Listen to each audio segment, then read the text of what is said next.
Good morning to one and all present here, and good morning to you, sir, as well. So, we are here with our second day of the Sunday surgery series, where Dr. Momita is ready with her presentation. We are waiting for more participants to join, so we'll wait for a couple of more minutes till everyone else joins, and then we'll start.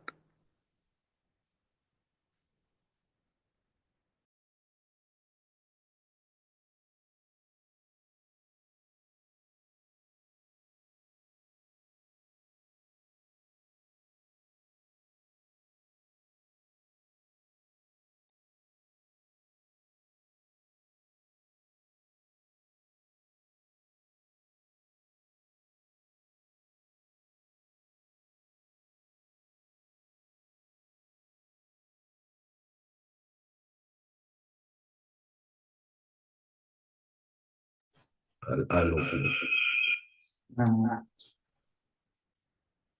Thank you, Shagun, and welcome all. I think we'll start in a minute, and the Google classes are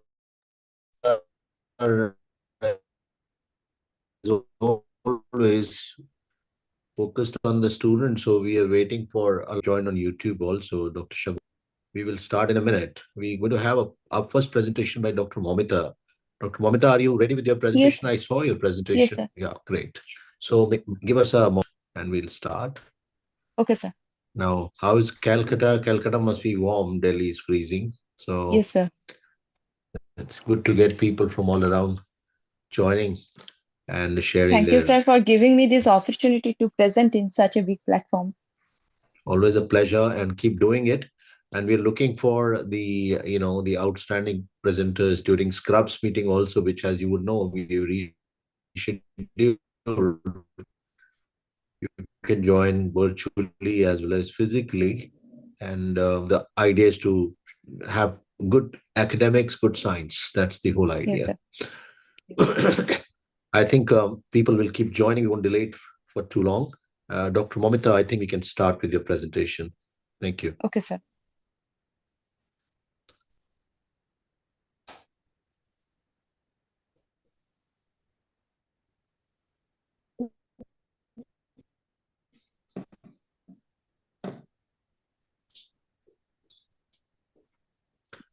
Can you make it into a slideshow? Because I think it's a yes.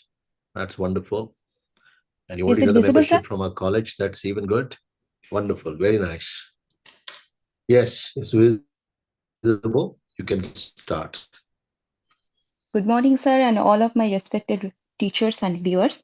I am Dr. Momita Das, Bankura Sammeloni Medical College and Hospital, West Bengal, ACAR JR3, going to present a case of locally advanced breast carcinoma. Patient particulars: 50 years old Asian Indian female named Mrs. Y, who is homemaker, coming from Bankura, West Bengal at our OPD on 5th December 2024, and date of examination was 6 December 2024. Her chief complaint was painless lump in her right breast for 3 months. The painless lump associated with insidious onset, rapidly progressive in size, and present at upper outer part. There is no history of nipple discharge, any other lump in the right breast, left breast, or both the axilla or armpits, ulcer or skin changes in the breast and nipple areolar complex, no history of trauma, loss of appetite, and loss of weight, and no features suggestive of metastasis like cough, hemoptysis, back pain, headache, respiratory distress, jaundice, etc. The past history: patient was normotensive, non-diabetic, no history of surgery or breast biopsy, no oral contraceptive pill intake or hormone replacement therapy. There is no radiation history and no history of tuberculosis or contact with TB, and no drug allergy. Personal history: patient was non-smoker, non-alcoholic, sleep, appetite, bowel, and bladder habits are within normal limit. Patient was non-vegetarian. Family history: no history of breast cancer in first degree relatives, no history of BRCA related malignancy in the family like pancreatic, prostatic, colorectal, or ovarian. Menstrual history. Her menarche started at the age of 14 years, where the cycle was regular and persist for 3 to 4 days. Flow was average and menopause attained at the age of 44 years. Obstetric history, patient was P2L2, both normal, both are in the normal deliveries. First child at the age of 22, second child at the age of 28 years, breastfeeding 1 year for first child and 11 months for second child, no history of abortion. Summary of the history. 50 years old Indian Asian female named Mrs. Y, who is homemaker with no known comorbidities, presented with a complaining of painless, rapidly progressive lump with insidious onset at the upper outer part of the right breast for 3 months with no other associated symptoms and no history suggestive of distant metastasis. There is no OCP intake, addiction history, family history of malignancy, and no history of early menarche, late menopause, nulliparity, and skipping, breastfeeding, and abortion. Right. Wonderful Sir, history, shall I Mamta. start? No, well, we'll have Thank you, sir. some discussion. Um, Okay. I liked your initial introduction of the patient, which I think is for the good of all students. They must follow. When you mentioned Asian, Indian, why did you want to mention that? Sir, the ethnicity is important in case of breast carcinoma because we know that some part of the world is more prone for the developing the breast carcinoma, like in case of Western Europe, North America, Africa, as well as India also, the prone for developing the breast carcinoma, especially in female. Any other reason why you would like to know whether the patient is an Indian or Asian, or is there something special Sir, about in the case of cancer here? Indian patients, sir, they are usually come at late with the features of more advanced disease, lower socioeconomic state. Is it the only some more coffee in it? Is it the only reason why you would like to know it's Indian patient that you're referring to, or something else? Is there something special about the Indian breast cancer that you find which is different from what you observe in the West? Well, the difference is the age group when you get it. Unlike in the West, when where the age as it increases, the cancer incidence increases. In Hmm. India, we get to see two peaks. One is in Okay, 40s and the other one is in 60s. okay, This is one reason. And the okay, sir. second is most of these patients that present in the early age group or age groups are triple negative breast cancer. So they have a more aggressive form, which you mentioned partly, but it's a different biology altogether. That's why it's important to understand. Perfect. That is done. Now let's move to the next slide, please. The lump was painless at the onset, which is a good thing to observe. And it is only for 3 months. That's why the history is relatively shorter. Next Yes, slide. sir. Now, how does it become insidious if it is only 3 months? Um, sorry, sir. So she didn't notice it, but Yes, I mean, it did not surprise her one morning. But I hmm. think this is where you need to be careful. In this Okay. case, the history is so too short, no, to be Yes, insidious. only for yes, sir. Yeah. So, and the progression, of course, is very rapid. So when the Hmm. progression is so rapid, it cannot be, the onset cannot be insidious, because what do we understand by the onset is the time it takes to show up. So if Time. the disease is Hmm. aggressive, it will tend to be aggressive anyway, and rest is fine. Next slide. Now this is all very significant. Now, why did you want to take these histories? Can you quickly rattle them out? Nipple discharge, what is its significance in your case and its significance in general? So nipple discharge is very much important because whether there is a present of any kind of inflammation, like in peridactyl mastitis, dactyl papilloma, or sir, inflammatory or duct ectasia, any other No, but lump. how is that important? How, which kind of a discharge is supposed to be nasty? Usually in case of blood or serous discharge, in case Well, of malignancy. what is the most common cause of bloody discharge? Monica? Ductal papilloma. So that's not the most common cause is not cancer, right? Yes. So what is the bad kind of a discharge according to you? So it is single site, spontaneous, serous, Spontaneous single serous duct, you know, single duct. and so all the four S's. So that makes it important. So nipple discharge, the moment you are asked this question, you can quickly mention that I was looking for whether it was there or not, because that can also be a factor towards contributing to my risk, right? Yes, sir. No history of any other lump or armpits, that is understandable. Ulceration is okay. Is it common to have loss of appetite and loss of weight in breast cancer? No, sir. It's not common. So, then why this history? You may have some patients with the associated problems or metastatic disease that you may get it, but otherwise, not a very common finding.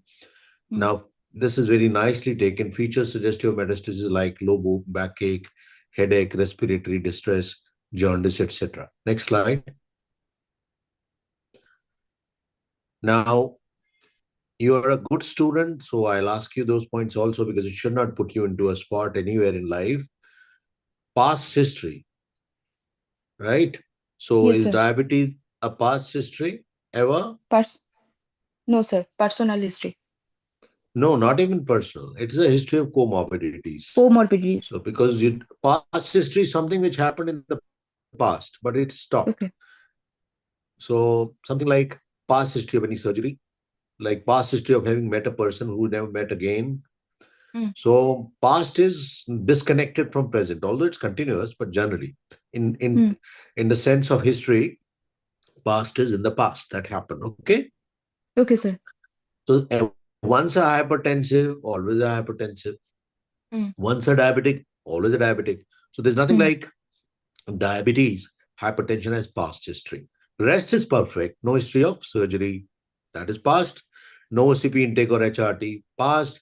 No past history of radiation. Past. Correct. No history of tuberculosis or contact and no drug allergy. But the first two, this is not only with you. Most students end up putting it in the same group as past history. Diabetes and hypertension, for the benefit of all students, is never a past history. It's a history of comorbidities, which you can mention. Comorbidities are, Okay, sir. all along. If she was not Mm. a diabetic then, and if she's not a diabetic now, then it doesn't make any sense as a past history. Let's move. What is the significance of radiation history, Monica? Sir, in case of radiation history, it is basically the modifiable risk factor with relative risk is 6. Because if there is a history of radiation exposure at there is a more chance of development of the breast carcinoma. Excellent answer. Modifiable risk factor. Now, what are these risk factors that are modifiable? The other modifiable risk factor are the smoking, alcohol consumption, Right? hormone replacement therapy, oral contraceptive pill using, obesity, sedentary lifestyle, sir, um, Brilliant. That's perfect. And you don't need to invent any now. and breastfeeding. So, Breastfeeding. and breastfeeding. These are all modifiable important factors which we take into account when we're describing the risk factors for breast cancer. That's perfect. Now, no history of smoking, tobacco, alcohol, sleep related factors. This is perfectly all right. Anything to do with non-vegetarian diet? You mentioned non-vegetarian. Sir, I actually mentioned it because the diet is important for our all Indian people, all Indian, because non-vegetarian are more prone to develop the obesity in that, and that is a risk factor. I think that is correct. But is diet also related to incidence of cancer, especially Yes, sir. breast? So, what kind of a diet is considered to be a high risk factor?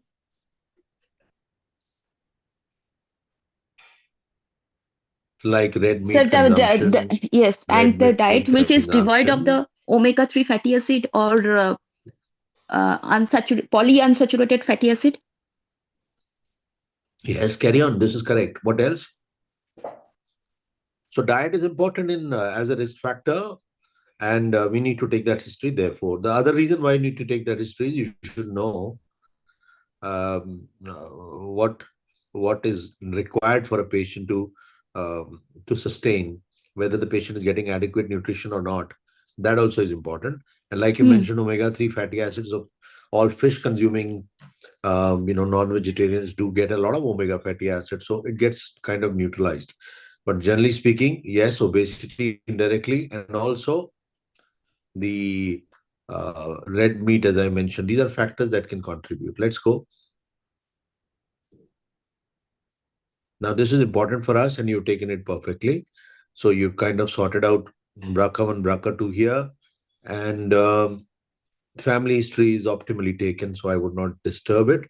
But when you ask them, do take history of any cancer in the family also. Don't just confine yourself to breast cancer, because nowadays we're discovering more genes and we're discovering more Hmm. connections. So it is always Hmm. safe to take history for any cancer also, right? Next. Okay.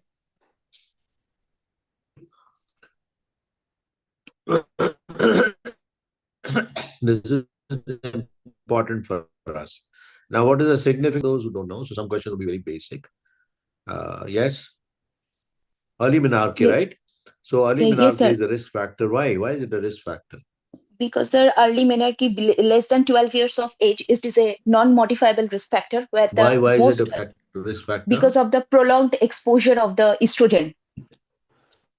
So is it the ovulatory cycles or anovulatory cycles that are important? Anovulatory cycle. I'll give you time. You can always respond later also. You can think about it, right? But you're right in terms of exposure of estrogen, which is what is the bottom line. Menopause late would mean the same. More cycles, right? More Yes, sir. cycles would mean more exposures. More cycles would Estrogen increase the exposure. risk. Yes, yes, yes. You mentioned in the modifiable risk factors OCPs also. How much are they contributing? The oral contraceptive pill and the hormone replacement therapy are also the modifiable risk factor, with the relative risk factor is less than 1.5. And hormone replacement therapy consumption more than 10 years is a risk factor. 10 years of consumption is risk factor with prolonged due to the prolonged estrogen exposure, because it composed Uh, with the previously the age at which patient consumed the OC pill, and previously it was composed with a lot of estrogen. Now there is an estrogen progesterone mixed pill are available. and also the age when you take these OCPs and the time Hmm. when cancer happens are different. So the Hmm. connection cannot be established uh, all the time. So let's move. Now, this is very nicely taken history. And you mentioned about breastfeeding, you described the period. What is the significance of this period?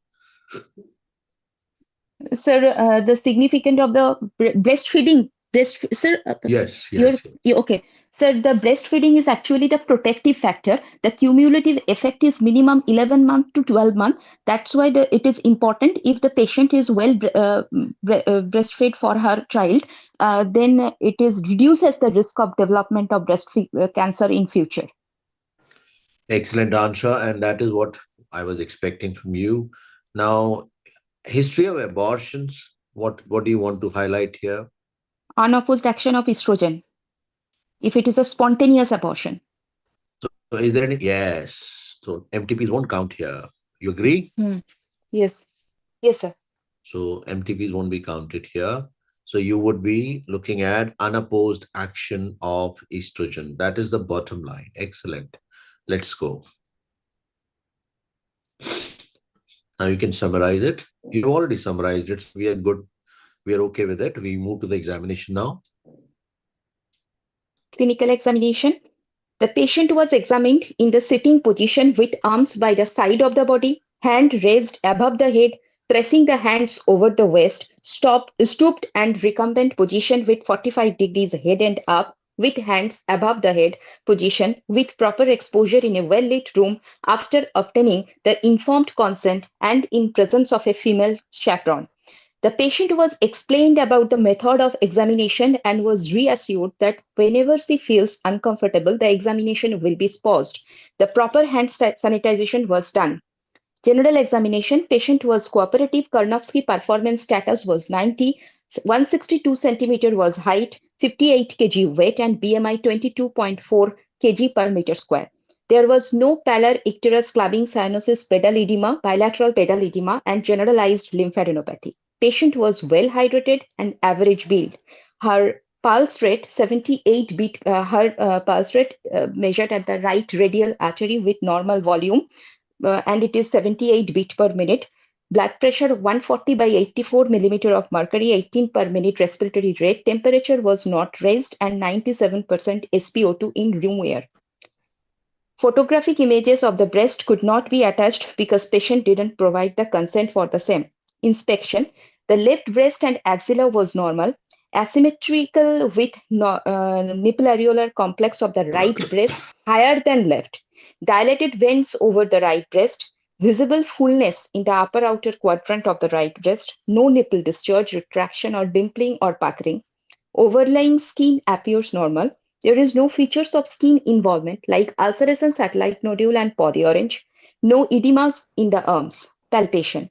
Local temperature not raised, and there is no tenderness. Ill-defined lump of size 7 into 5 centimeter with irregular surface measured in its greatest dimension and perpendicular to it palpable, involving the outer and upper quadrant of the right breast. Lump is hard in consistency, fixed with the breast tissue. There is no fixity overlying skin and no fixity to the underlying structure, that is pectoralis major.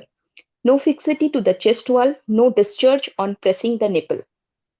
Examination of the axilla and supraclavicular region. There is single ipsilateral 1.5 into 1.5 centimeter mobile, non-tender, firm lymph node palpable in the right axilla belonging to the central group of lymph nodes. No enlargement of the supraclavicular lymph nodes also present. No enlargement of the supraclavicular lymph node. Examination of the other system. Parabdominal examination. Abdomen was soft, non-tender, not distended, no free fluids are present. Cardiovascular system was apparently normal with S1, S2 heard, and there was no murmur. Respiratory system normal, vesicular breath sounds are heard. Spine, no spinal tenderness. Central nervous system, no focal neurological deficit. Parvaginal examination and DRE was within normal limit. So my summary is 50 years old Asian Indian female named Mrs. Y, postmenopausal female who is a homemaker, no known comorbidities, presented with the complaining of the painless, rapidly progressive lump with insidious onset at upper outer part of the right breast for last 3 months, with no other associated symptoms, no history suggestive of distant metastasis. There is no family history of any malignancy and no history of early menarche, late menopause, nulliparity, skipping breastfeeding, and abortion. On examination, there is 7 into 5 centimeter hard lump with restricted mobility felt at the upper outer quadrant of the right breast with irregular surface and no fixity to the skin or pectoralis major muscle or chest wall. A 1.5 into 1.5 centimeter single ipsilateral mobile non-tender palpable lymph node in the right axilla with firm consistency and all the systemic examination within normal limit. Therefore, the provisional diagnosis of my presentation, the 50 years old postmenopausal lady with a locally advanced carcinoma of the right breast with the clinical staging stage 3A and TNM staging clinical T3N1M0. Now we'll go backwards from here. No, stay there. Stay at the diagnosis. Okay, I'll come there. You start from, 50-year lady with a lump in the right breast, probably malignant and likely to be carcinoma of breast with a clinical stage. C is small, T3N1M0, which is stage 3A by AJCC classification. Within brackets, I would like to assess the lymph nodes by ultrasound to accurately stage the axilla.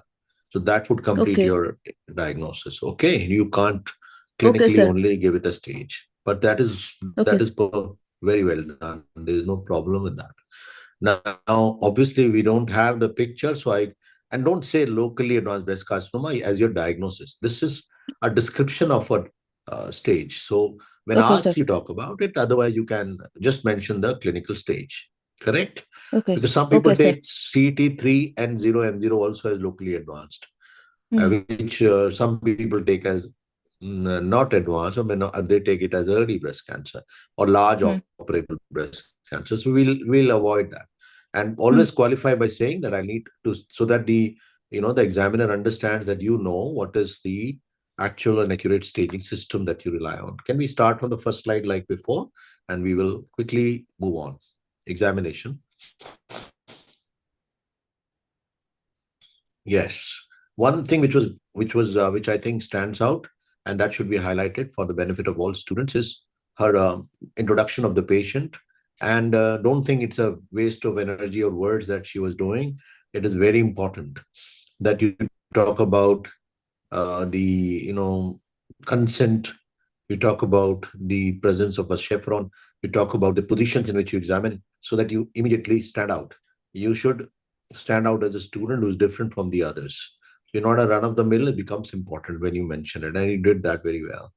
Actually, Now, sir, it is very much important for MRCS Part B examination. That's why I yeah, have that's mentioned it. mandatory. It's important for all examinations. It's just that some examiners won't know, so they wouldn't bother. It's important as far as I'm concerned. If the candidate doesn't approach that way, and having examined for MRCS since 2004, I am aware that these things have been reasons for people not passing their exams. And in our Scrubs course, which we are going to do on 24, 25, 26, I'm going to highlight, we are going to have MRCS related exam orientation, so that we are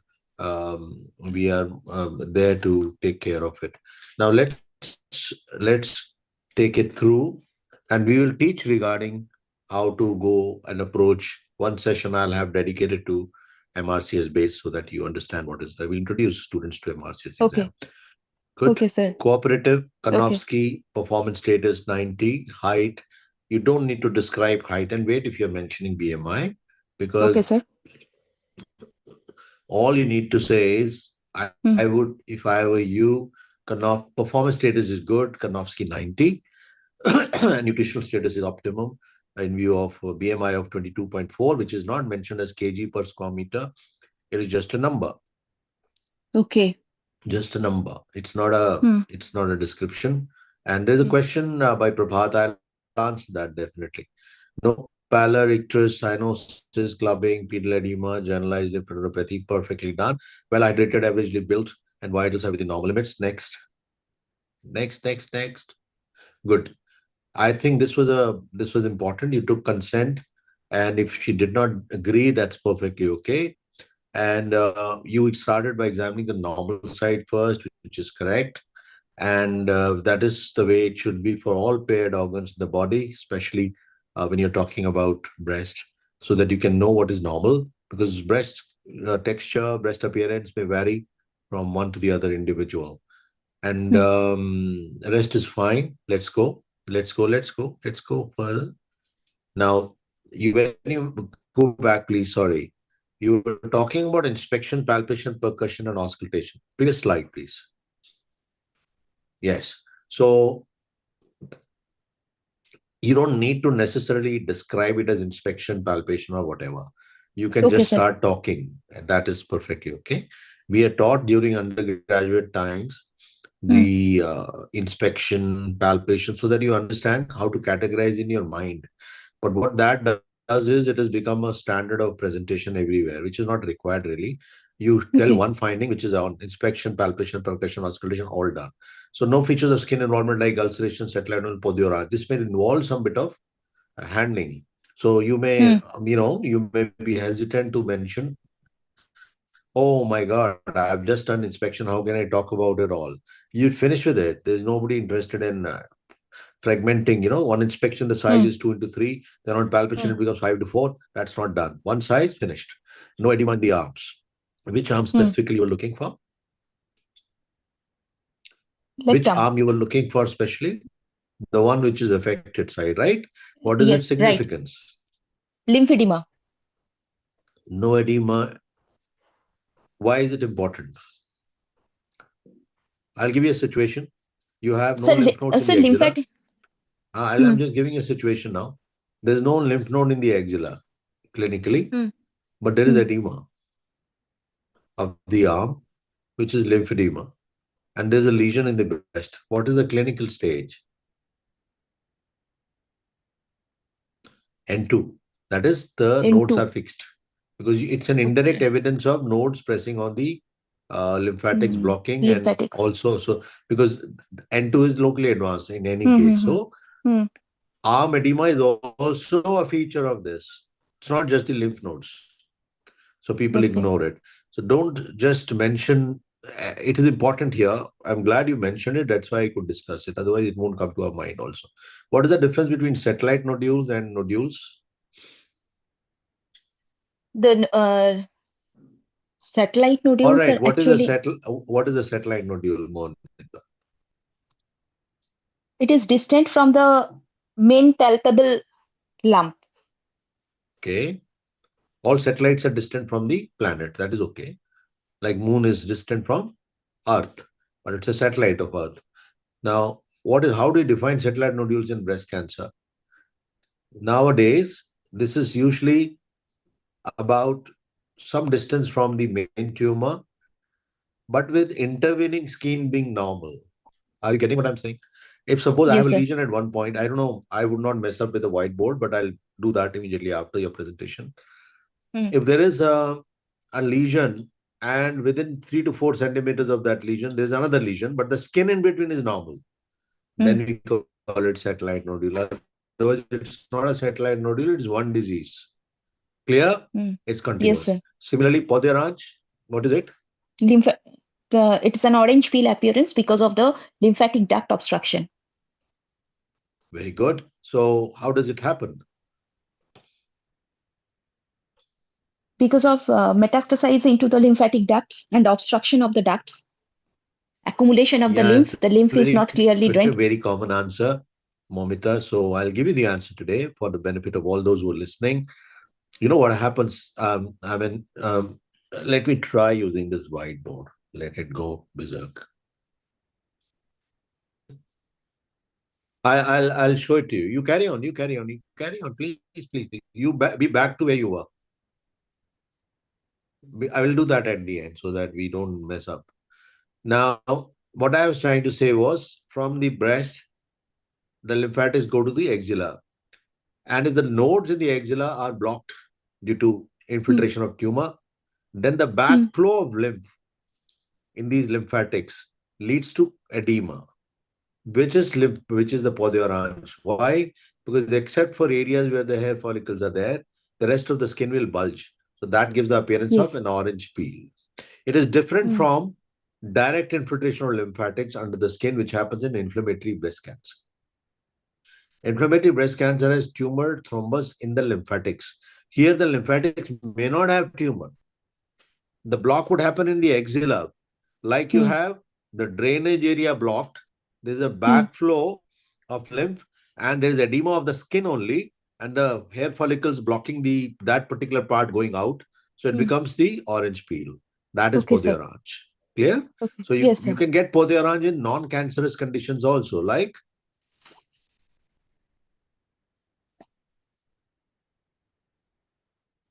mastitis, Mastitis. breast Okay. abscess. Hmm. Breast So abscess. that far you can go. So Poderaj is not always the most diagnostic approach to cancer. Yes, it is mostly in the presence of a lump, we'll take it as, but it's not direct infiltration of lymphatics. Please understand. It is a Okay. blockage of drainage of lymphatics. When we finish, and if I can get the whiteboard on, I'll get help of Shagun to do that. If I can do that, then I'll show you how it happens. Let's move further. When you said it's not fixed to pectus major, I believe that you must have done the right kind of testing. So, how did you test for it? Ask the patient to press the waist with her both hands and make the pectoralis major muscle taut and move the lump according to the uh, pectoralis major muscle orientation. Yeah, Momita, you're trying your best to explain it. This is true of any lump with its fixity to underlying muscle. How do you test it? It's the same. Whether it's the deep muscle is sternomastoid, or it is tensor fascia lata, or it's anti-abdominal wall. Doesn't matter which muscle you're testing against. There are fundamental steps. First is examine when the muscle is lax. Confirm that it is lax. Then move the lump along the axis of the fibers and at right angles to the axis of fibers. Step two, make the muscle taut and confirm that it is taut. Because if you don't Okay. confirm, you may be doing a wrong test. Then a third part is move it along the axis of the fibers and at right angles to the axis of the fibers. If the movement is restricted, then you suspect it is fixed to the underlying muscle. Is that clear to you now, Momita, for Yes, sir. future? Is that Mm. clear? Yeah. Yes, sir. So it could be applicable to a lump anywhere in the body. So breast is no exception. Now, when you said not fixed to the underlying muscle like pec major, and then you mentioned not fixed to chest wall. Mm. What is chest wall? The chest wall involvement means the involvement in the serratus anterior muscle, ribs, but not the pectoralis major. No, no, no, no, no, no. Listen carefully. Chest wall includes ribs, intercostal muscles, and serratus anterior. Correct? It Yes, has sir. got nothing to do with pectoralis major fixity or not. Yes. Please understand. Okay.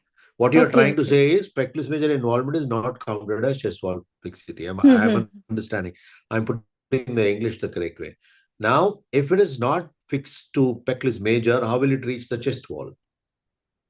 So it won't. So, unless the lesion is not, the underlying muscle is not pectoralis major, and if the lump is directly lying on the chest wall, then it's a possibility. Otherwise, if it is free from pectoralis major, it will be free from chest wall also. Correct? Naturally.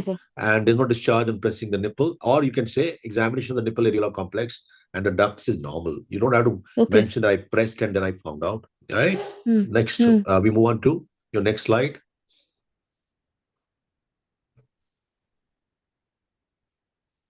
Examination of the This is axilla and okay. You described supraclavicular. it.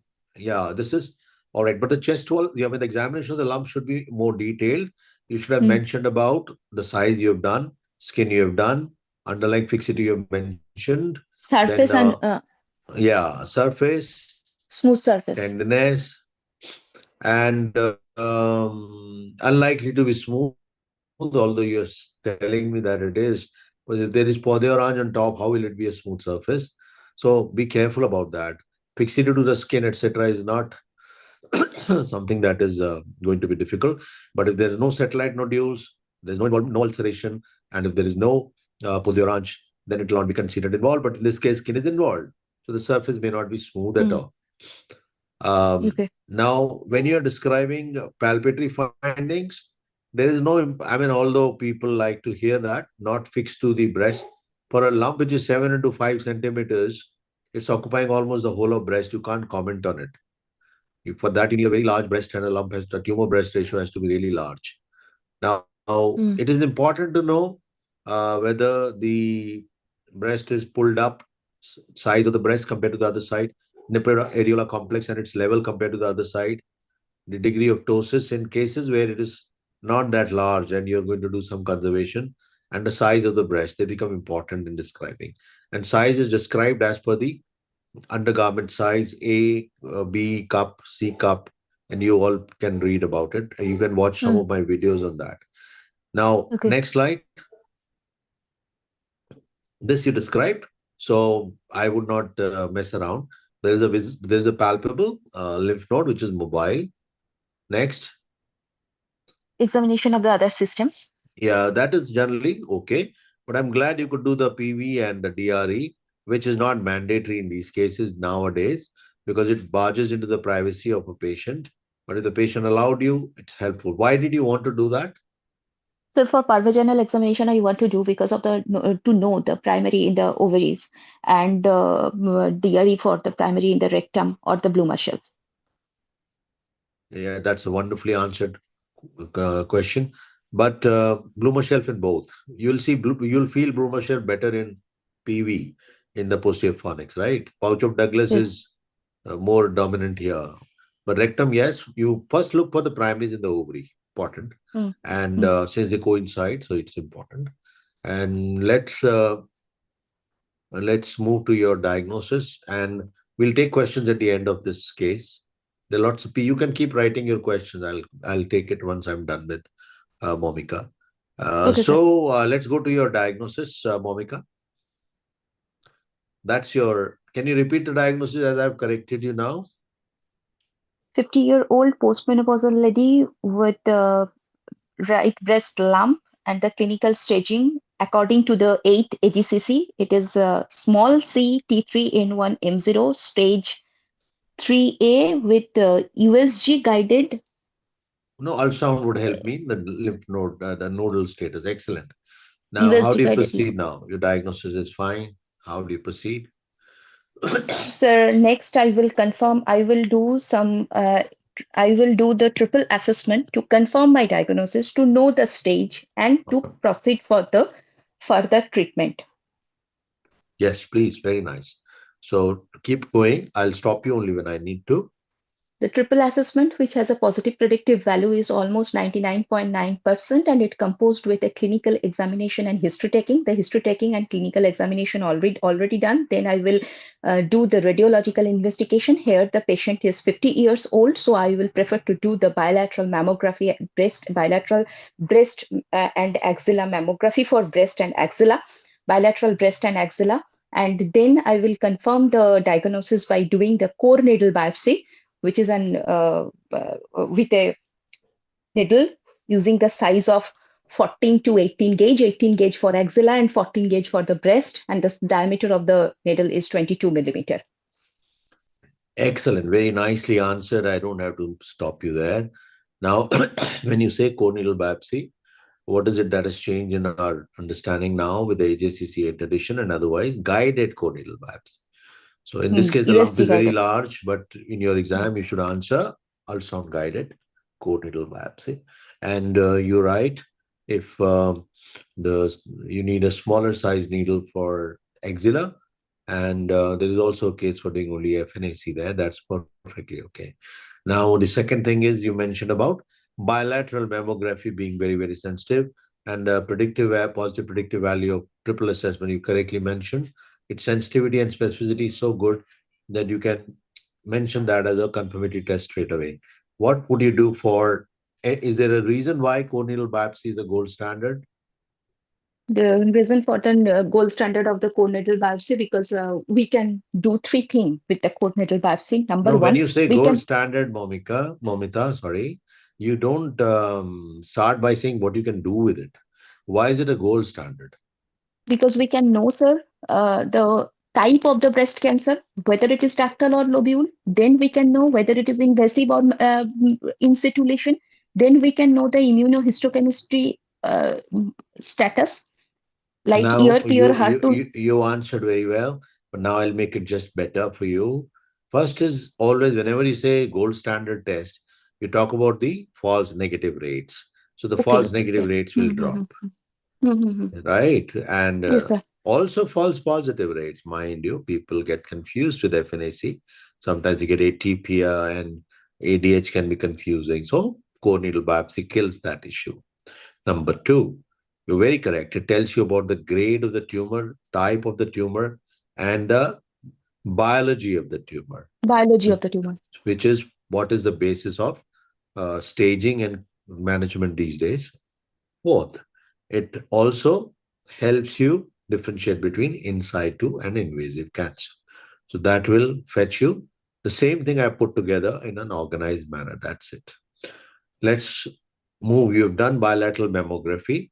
When do you do an MRI and why do you do it whenever you do it? So the MRI I will do in case of a patient with a high risk of breast carcinoma, where the chance of development of a patient in any patient with a breast carcinoma 20 to 25%.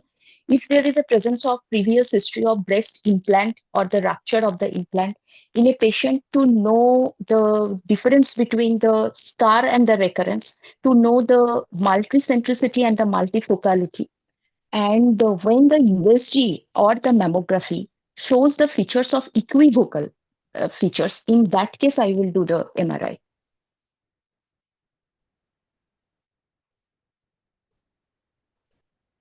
Oh, so that is a problem solving tool. So when you have a equivocal diagnosis with mammography and ultrasound, you can go for MRI. That's the first one. Second is it's a very sensitive tool, but not very specific. Not very specific. You may pick up too many artifacts which can increase the rates of mastectomy, as people have mentioned in the past. But a lot of people would rely on it for Hmm. multicentricity and multifocality. What is the difference between the two? Multicentricity and multifocality. Sir, previously it was considered that the multifocality means the multiple tumor sits in a same quadrant, but multicentricity more than 5 centimeter in different quadrant. But now it has been considered if the distance of the tumor is more than 4 centimeter from the main tumor, then So now it is from 4 centimeters rather than hmm, quadrants or areas. That is rather than perfectly quadrant. fine. Yeah, perfect.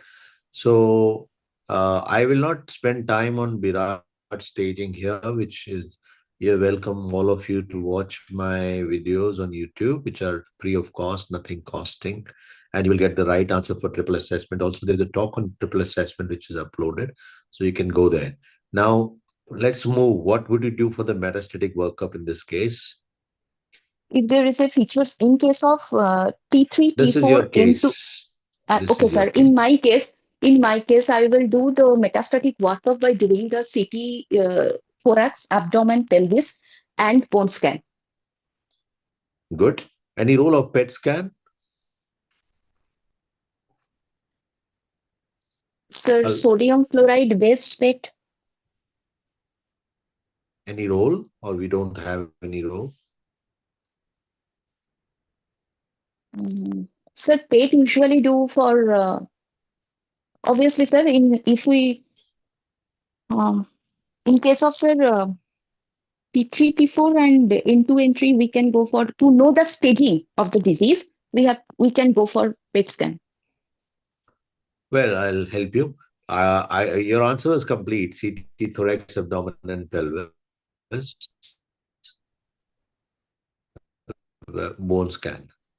But some people prefer now one investigation, one modality that and it's one of Hmm. the two B recommendations of NCCN, and people like to do it also to know the basic stage. If they're putting the patient on chemotherapy, the response can be assessed well with PET CT.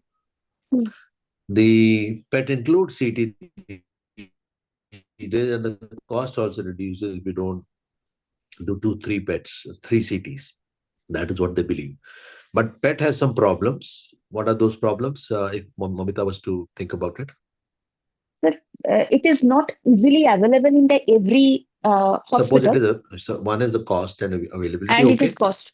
Hmm. and let's talk science. This is okay. Availability is an issue.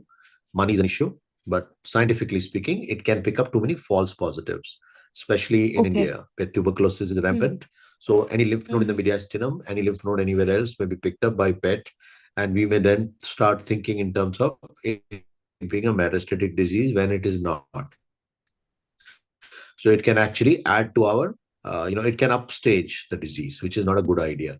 So therefore, you need to do it selectively. Okay. But most people get it done these days for locally advanced breast cancer, so you should be aware of it. And don't argue for or against it. Either way, you have some advantages, some disadvantages. Correct? For the Okay, cost, sir. they say Yes, sir. CT of thorax, abdomen, and pelvis added would be more than the cost of one PET CT. This is their understanding. So it depends. If it is not available, of course, you don't have a choice. Correct? So you've done the metastatic workup, Hmm. and your stage comes out to be what is the relevance of mammography in this patient? It's such a large tumor.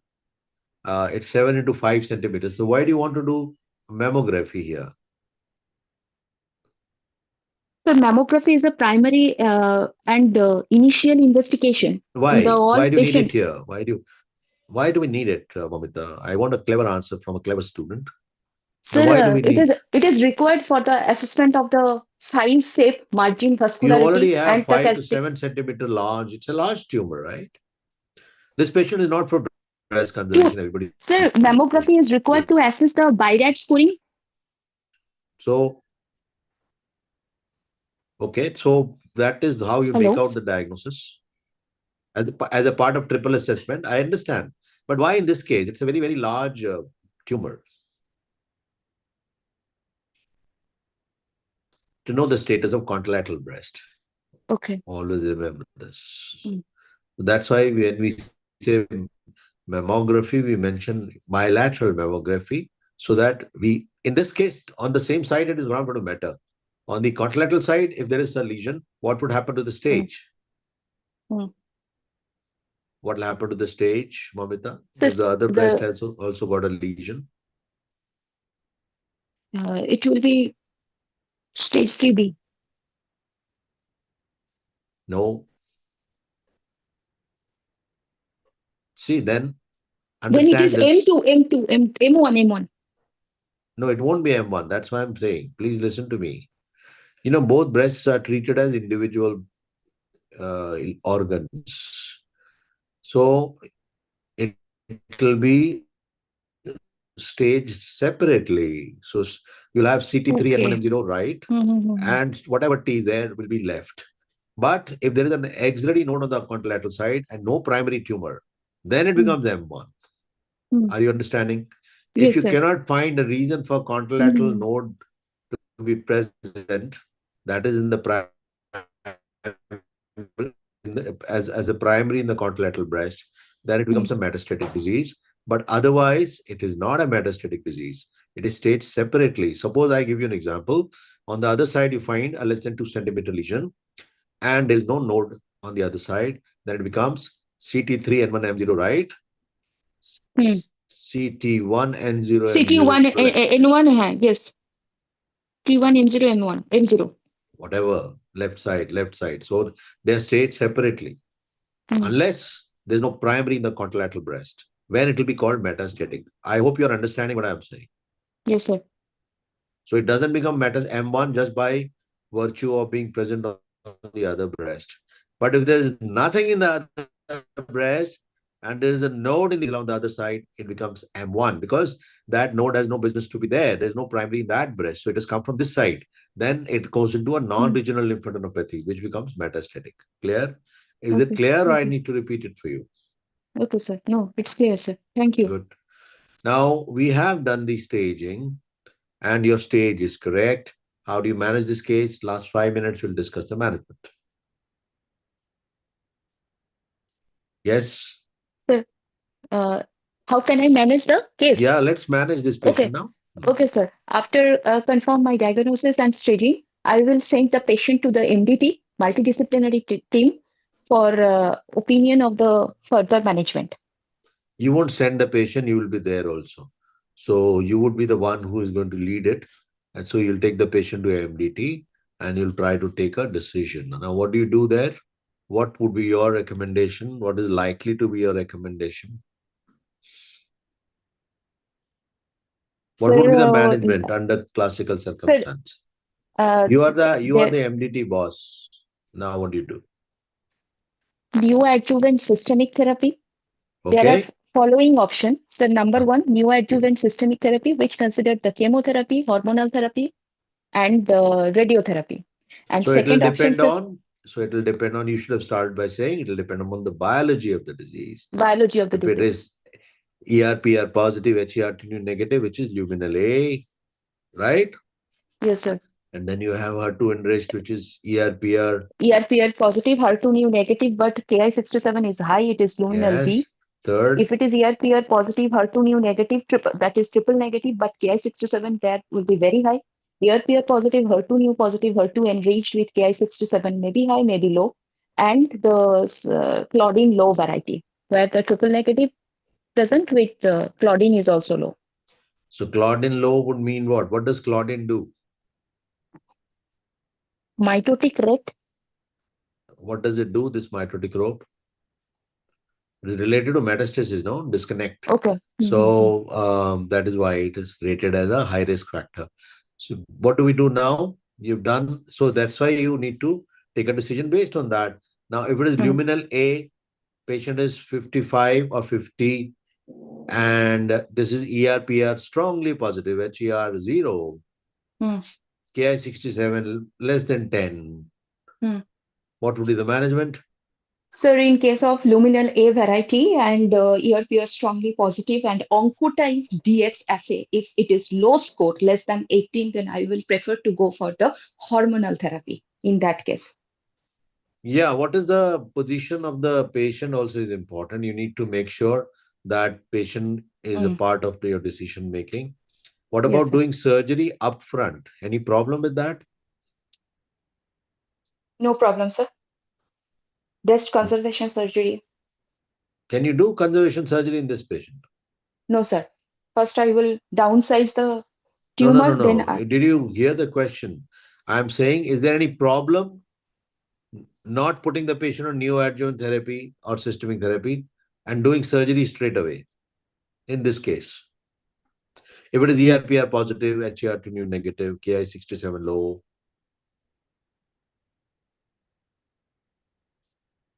is there any difference in the outcome when we talk of the sequencing? What we do first, what do we do? There is no difference, but it is recommended if you're going to do conservation, you need to put the patient on neoadjuvant systemic radiotherapy. therapy. Neoadjuvant systemic therapy also takes care of the micrometastasis that you may not be able to detect as of now.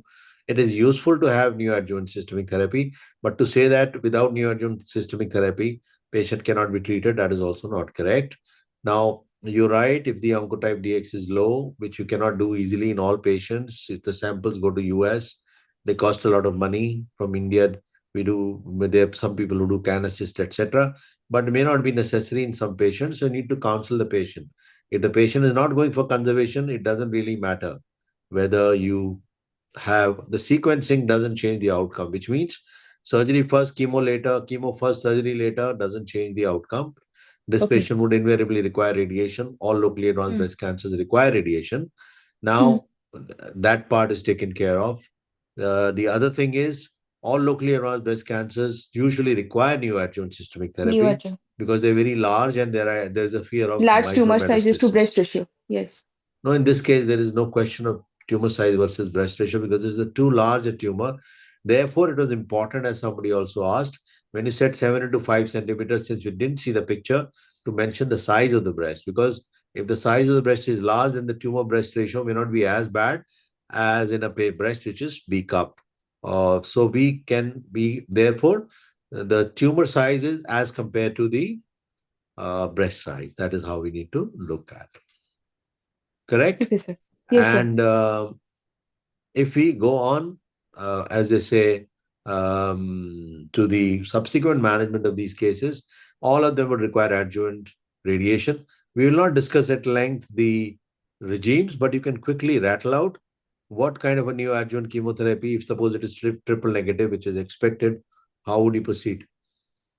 So as per AJCC classification, if it is a triple negative breast carcinoma, I will prefer to do the actracycline breast chemotherapy and taxane breast chemotherapy. Yeah, again, you should say it depends on uh, the the patient who is going for whether the patient is okay with mastectomy or not. Somebody has asked, I think Asif has asked the role of tumor clipping. Tumor clipping is done if you're going to do Yes, sir. conservation so that you know Yes, where the sir. tumor was. Hmm. And we don't need it all the time unless if you're not going to do conservation, then it doesn't really matter. So very Hmm. interesting questions. To when should we ideally place mega seed or silicone catheter tip for Sir, localization of tumor? Yeah, you can yes, sir. answer that. If it is if we plan for the breast conservation surgery and we give the patient to the and give the patient the chemotherapy, after giving the 2 cycle, I will assess the patient whether according to the RECIST criteria, response evolution criteria in the solid tumor, whether it is a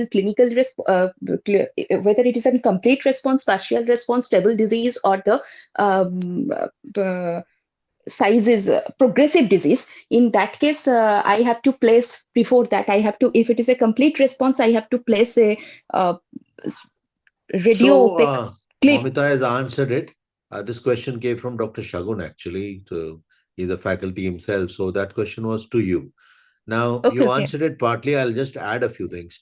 So totally depends on whether you're planning conservation. If you're not planning Yes, sir. conservation, this seed has no role. Mm. Correct? If you were Yes, sir. planning conservation, you need to know where the tumor was, suppose it disappears. Mm-hmm. Mm. So for that, you can leave a clip inside. Clips can migrate, so some people leave they bracket the tumor, that is putting it on either side, or they can put a silicone catheter tip for localization. But importantly, a lot of people like to do it immediately just before starting chemotherapy. Some Hmm. people believe if you do it after 2 cycles, you know the pattern of response, because sometimes the tumor responds in a Swiss cheese manner. So Hmm. you would Swiss not cheese. know, yeah. So you may not know the actual center. So they Hmm. do it after 2 cycles so that you know the pattern is a particular pattern is there, and Hmm. it is a good practice in patients who are going for conservation. But if you're going to do mastectomy, it doesn't matter at all. Some people Yes. also like to clip the lymph nodes to look for the doing the targeted axillary dissection in patients who are In uh, patient who are T3 N0 M0 or yeah. after giving So the chemotherapy, it becomes N0. if it becomes N0 later on, very good. And yes, of course, neoadjuvant chemotherapy is also for in vivo chemosensitivity, as Tanushri is mentioning. Role of tumor clipping is answered, and so should we just mention mammography or instead say mammography with ultrasound screening? There's nothing like ultrasound screening. All mammographies are done for the primary, and I had mentioned in the beginning, and she also repeated that for axillary staging we need ultrasound. And Sir, actually, there are, most radiologists like to do both ultrasound and mammography at the same time. Yes, Momita, saying something? sir, actually, there are two guidelines. One is an American Cancer Society guideline, and No, another no, is no. the We UK are not getting PST. into the controversy of that. What I'm saying Okay, is sir. the answering the question. Basically, AJCC says now you should ascertain the axillary lymph nodes. Clinically, nodes may not be positive and you think they are positive, or they may be negative and they may not be negative and you say they are negative. So they're Hmm. worried on two accounts. Why these American Society guidelines and other guidelines are coming, Momita? For the screening, sir. Yeah, I just want yeah. to tell Acha, you that the talk about screening. this question. I'm finishing Yes, with the sir. axilla, then we'll talk this. Now, what I was saying about axilla was there's a role for sentinel node biopsy Hmm. in node negative axilla. So what is node negative is not clinically node negative now. It is ultrasound based node negative, because otherwise clinically it can be a subjective assessment and you may miss. So what you call as node negative may be node positive, which is very common. That is the reason why I was saying ultrasound is a part of your axillary assessment. Now come to the second part. Now ultrasound for screening is not a very smart test. You're doing bilateral mammography, which will take care of the contralateral breast. This side, in any case, you have a cancer. So, Momita, now you can talk about what you were saying. Sir, I just want to say that the screening for the breast carcinoma prevention and death due to the breast carcinoma prevention is very important. According to the UK PSTF guideline, we will start it at the age of 50 and continue up to the 74. And according to the American Cancer Society guideline, we can start it at the 40. age of 40. In India, we Well, that was do a the different 40. And that's a different and question. Screening. before that age, we will do the Momita, primary investigation by USG. yeah, what is screening, Momita? When a patient comes to us or we No will go patient. to the field, No patient. It's a there normal is no person. symptoms. Yes, It's a there is no normal sim. person. So Yes, we don't it's use not that patient. term. Yeah, yeah. So we Sorry, don't sir. Yeah, use that term screening in a yeah. diseased patient. Screening is Mm-hmm. for an absolutely asymptomatic individual. Okay, Asymptomatic. Asif. So that Mm. is where you need to avoid that term. What he's probably talking about is screening for the other breast. Mammography will take care of it. So we'll not say we don't. So the answer is you'll say bilateral mammography only. I think I must answer questions so that they can move on. Let's talk about the surgery in this case and the options, Momita. In half a minute, we need to wind up. There are two type of option. One is the mastectomy, breast conservation surgery. These two options. After Okay. giving the chemotherapy, Never if say the size two. is There are 200 options. So we will say there are options. We can conserve the breast or we can remove the breast and reconstruct. So she's got a breast after that. Don't worry. So if you do skin sparing mastectomy, which you will not do here, what I'm talking is in general theoretically. In this patient, hmm, what is the likely treatment? breast conservation surgery. She's got pode orange, right? No. Yes, sir. Has she got pode orange? Hmm. She doesn't have, I'm asking you. You don't have to go Yes, back. sir. Yes, yes, yes. So she has it, no? That's what you Hmm. told me. No, Then no, what no, will be no, the no. Sorry, clinical sorry, sorry, sorry, stage? sorry, sorry, sorry, sorry, sorry. No, no, sir. It is CT3. There is no polyorange. Yeah. So the skin is not involved. You can go for even if you. So the options are mastectomy versus conservation. Hmm. If conservation is planned, then patient goes in for neoadjuvant systemic therapy to improve the Hmm. tumor breast ratio. Hmm. And even if mastectomy is planned and skin is free, we can go for skin sparing mastectomy with reconstruction.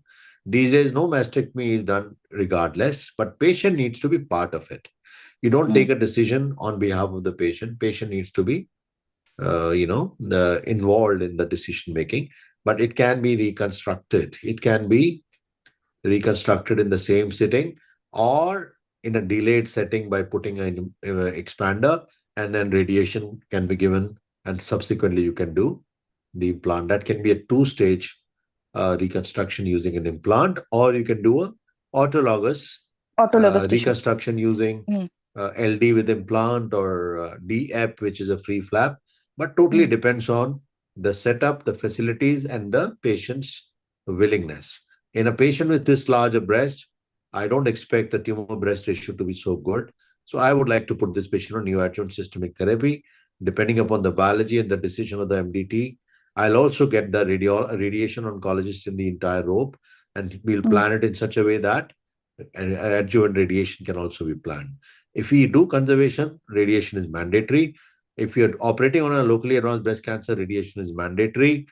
Radiation to the primary versus radiation to the axilla would depend on the ultimate outcome of the surgery.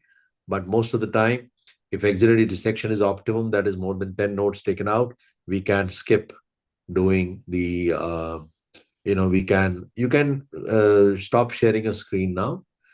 We can make it a point to uh, consider these features. If the patient is hormone positive, hormone receptor positive, patient can be put on hormone therapy for, there is a case for neoadjuvant hormone therapy also. And there the only problem is the response is not great, and you need to assess it for at least 3 months before you say it's not responding. And a patient can respond, especially in debilitated individuals who are not fit for chemotherapy. So there are indications of using hormone therapy, but it's equally effective in a hormone positive, hormone receptor positive patients. Any questions from you, Momita, that I can quickly answer, and then I'll go to others. So for staging, there are two things is mentioned: shitty abdomen, thorax, and pelvis, as well as the staging by the 18 FDG PET. When we suspect that, when we see that it is a T3 or T4 N2 N3, or it is T1 T2 N1, but there is a feature suggestive of metastasis is present, then we will go for the PET scanning. So can you, sir, kindly clear this thing that where we will go for CT, thorax, abdomen, and pelvis, and where we will go for the PET CT? Brilliant question. Now, remember two things which are very important in any any treatment for cancer. There are few things which are mandatory. One of them is to stage accurately. So, which Okay, is sir. more accurate is the question, right? I told you Okay. about PET. It is one modality, so one answer to all problems, all questions. Sounds very easy, but it is not. But there is a risk of false positivity. I'm giving an example of a mediastinal node, which is tubercular, but you keep Hmm. chasing it. You now need to establish. We don't know it is Okay. tubercular. So it'll take Hmm. you a lot of time to reach a final diagnosis. So by Hmm. the time you reach a diagnosis, you're also wasting time. Hmm. So that is one. Second, some people believe that you put the patient on chemotherapy, if the lymph node is responding, then you Hmm. suspect it to be metastatic. But Hmm. that's a very, very unscientific way to approach it. Okay. CT thorax abdomen pelvis has a slightly higher overall sensitivity, but cumbersome. So what Okay. people felt was that you can do one test. Why are you bothered about doing three? That is one answer. Second part. Okay. Second part. There is something called as anatomical response, which you mentioned, the racist criteria, which is response evaluation criteria in solid tumor, where it shrinks or it does not shrink. Hmm. But what was observed in many, many cases was that you removed the node, correct? You Hmm. removed the node, and then you found that there was nothing inside. It was all fibrosis. but the node size was the same. Like it Okay. happens in tuberculosis also, you put the patient on ATT, the lymph node Mm, doesn't disappear, the disease disappears. mm, But we'll continue to call that as positive node. So we will not be able to assess the response accurately. So people added biology of the tumor. So we can mm, assess the anatomical response and the biological response if we combine the two. So people mm, do nowadays PET CT. mm, Now, somebody has mentioned CT will also pick up a mediastinal node. He's ignoring a fact that I'm talking about the activity. So when it does, just picking up a node is not positive mm. on any scan. PET picks up activity in the mediastinum because it's Okay. tubercular node. Now you start Mm, wondering. So that's a false positive.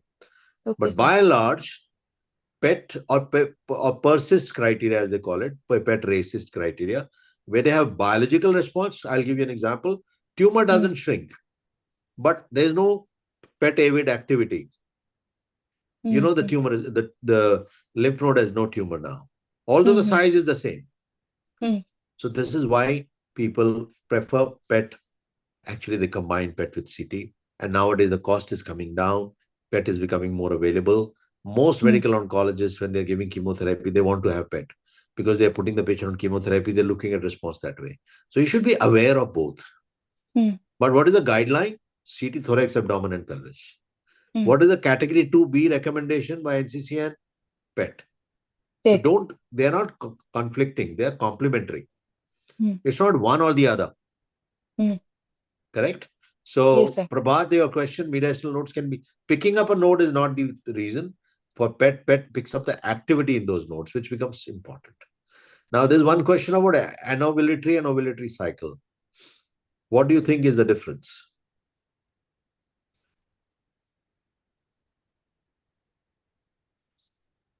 Sir, if there is a more ovulation occurs, there will be more estrogen exposure. If there is an anovulation takes place, then estrogen exposure will be less. So So, less they chance count to the develop ovulatory the, cycles more than anything else. And what happens in pregnancy? in case of early No, no, age no. of In first pregnancy, pregnancy, uh, this uh, uh, this uh, this cycle is broken, right? And that is why pregnancy is protective. There's one more protective question. factor Yeah, and progesterone opposes the estrogen action. This is opposes what the she is also estrogen. saying. Yeah. Mm-hmm. So I think that should be it. Momita, any other question? I hope the pet question is done. Question on YouTube. There are some questions on the YouTube which I'm looking quickly. Being a second year MBBS student, it inspires to learn through. Okay, that's okay. Question. Vijay Manohar. BCS with axial lymph node can be done in LABC, sir? Question. Can you answer? Sir, BCS with axial lymph node dissection. Can it be done in LABC? He's asking me, so I'll answer.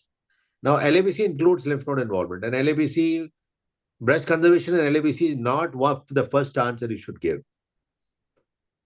mm, Vijay. The first answer is I will discuss. It is not safe to omit axilla. It's my own publication on sentinel node biopsy post NSCT in patient with LABC. It can be done, and nowadays they're doing targeted axillary dissection in the axilla. So mm, they clip the node, put the patient on neoadjuvant chemotherapy.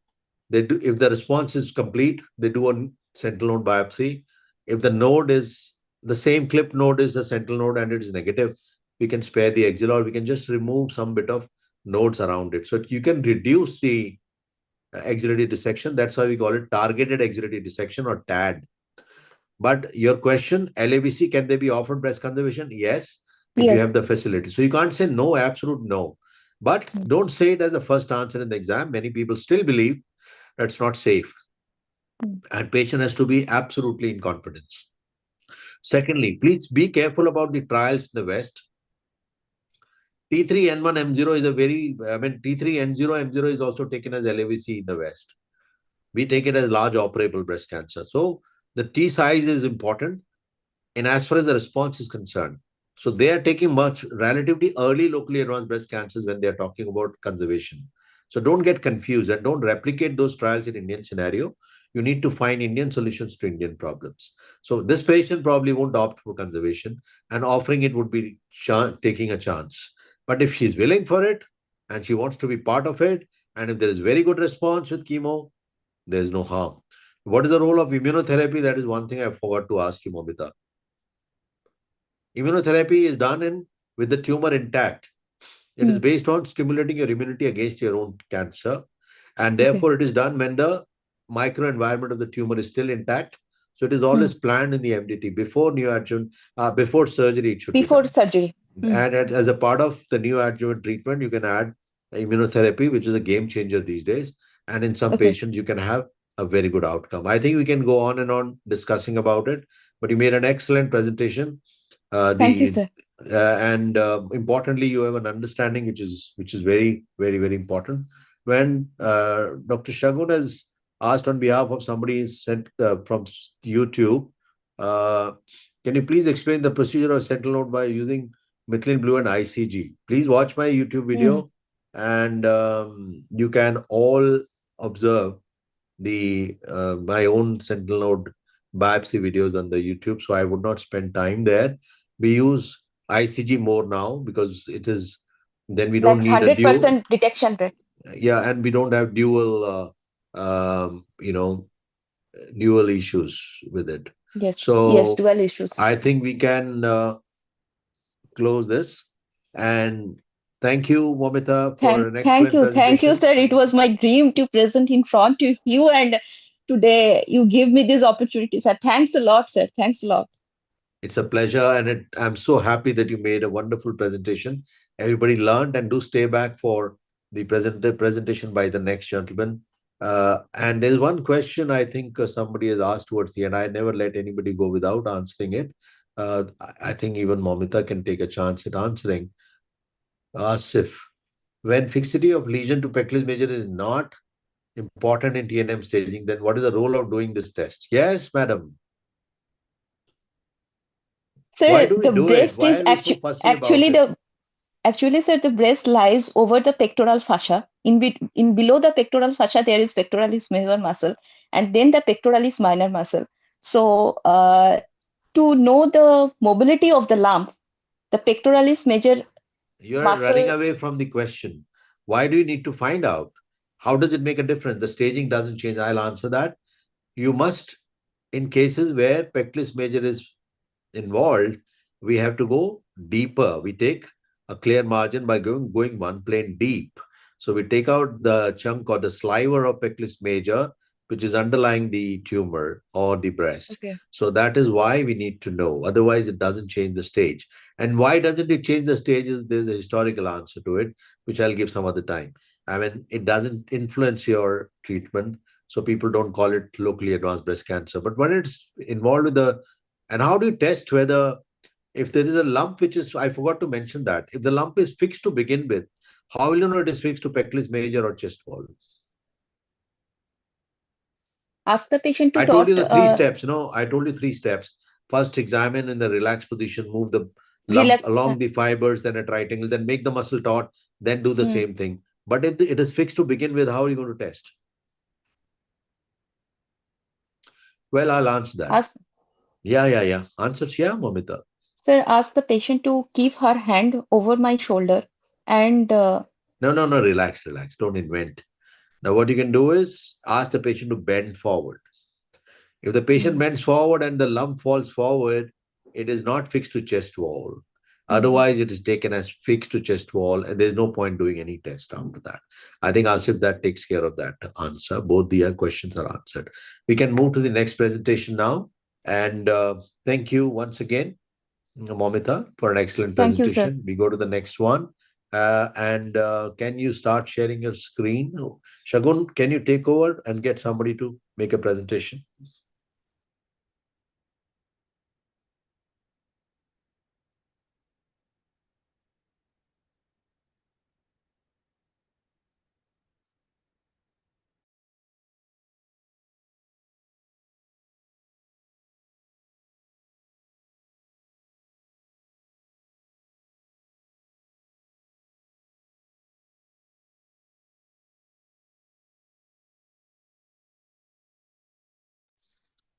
So our next presentation is by Dr. Karthik. Karthik, are you ready?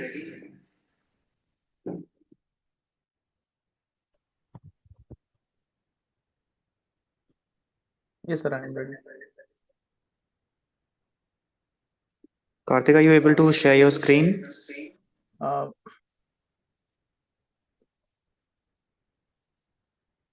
so, as I'm not the host or co-host, I'm not Okay, able wait. to share my screen. Dr. Momita, you can leave the chat, the meeting, and rejoin because I'm unable to make him co-host.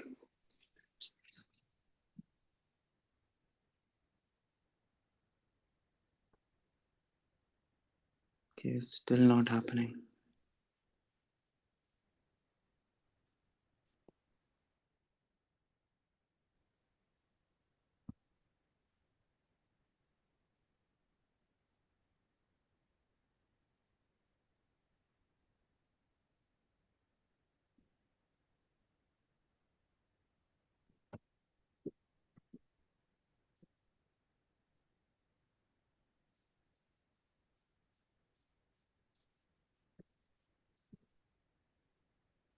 One second.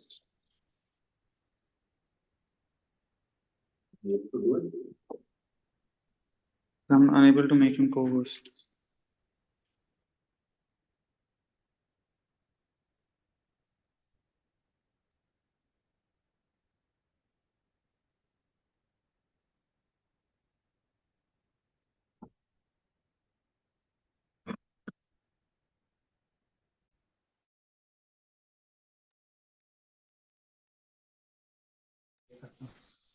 Suno. I'll mute it.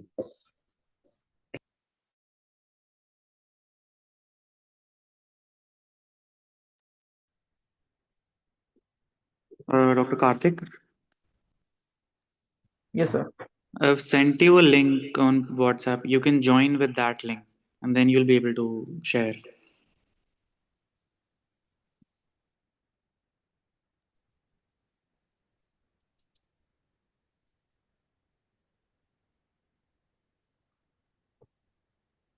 So, I'll leave this meeting and I'll join with that link. Yes? I'll leave this meeting and I Yes, will join leave. with that link. Yeah, leave and then rejoin using that link. Yes.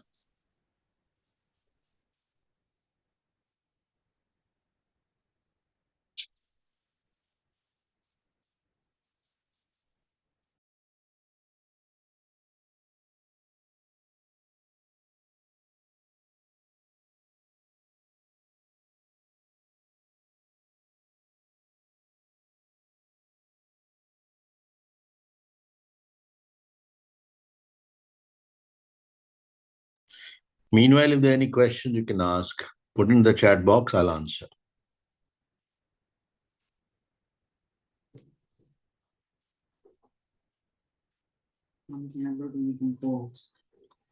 Hmm? Uh,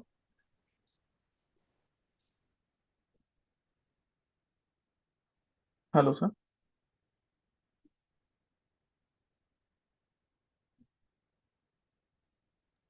You're not able to upload or you're not able to become a co-host? Sir, I need to become a co-host. Actually, that has to I be done from. Yes, sir. I'll try and do it from here.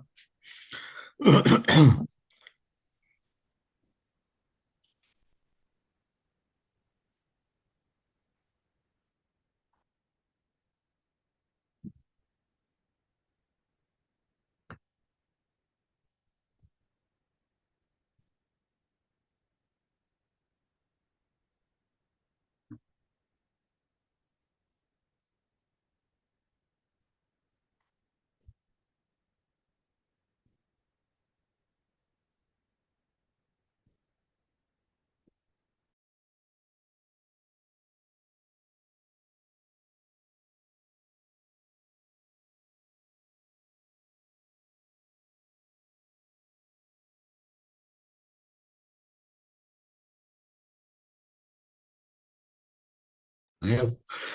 You're a co-host now? Yes, you are, Karthik. Yes, sir. I am a co-host now, and I can start sharing my screen now, sir. Yeah, start sharing.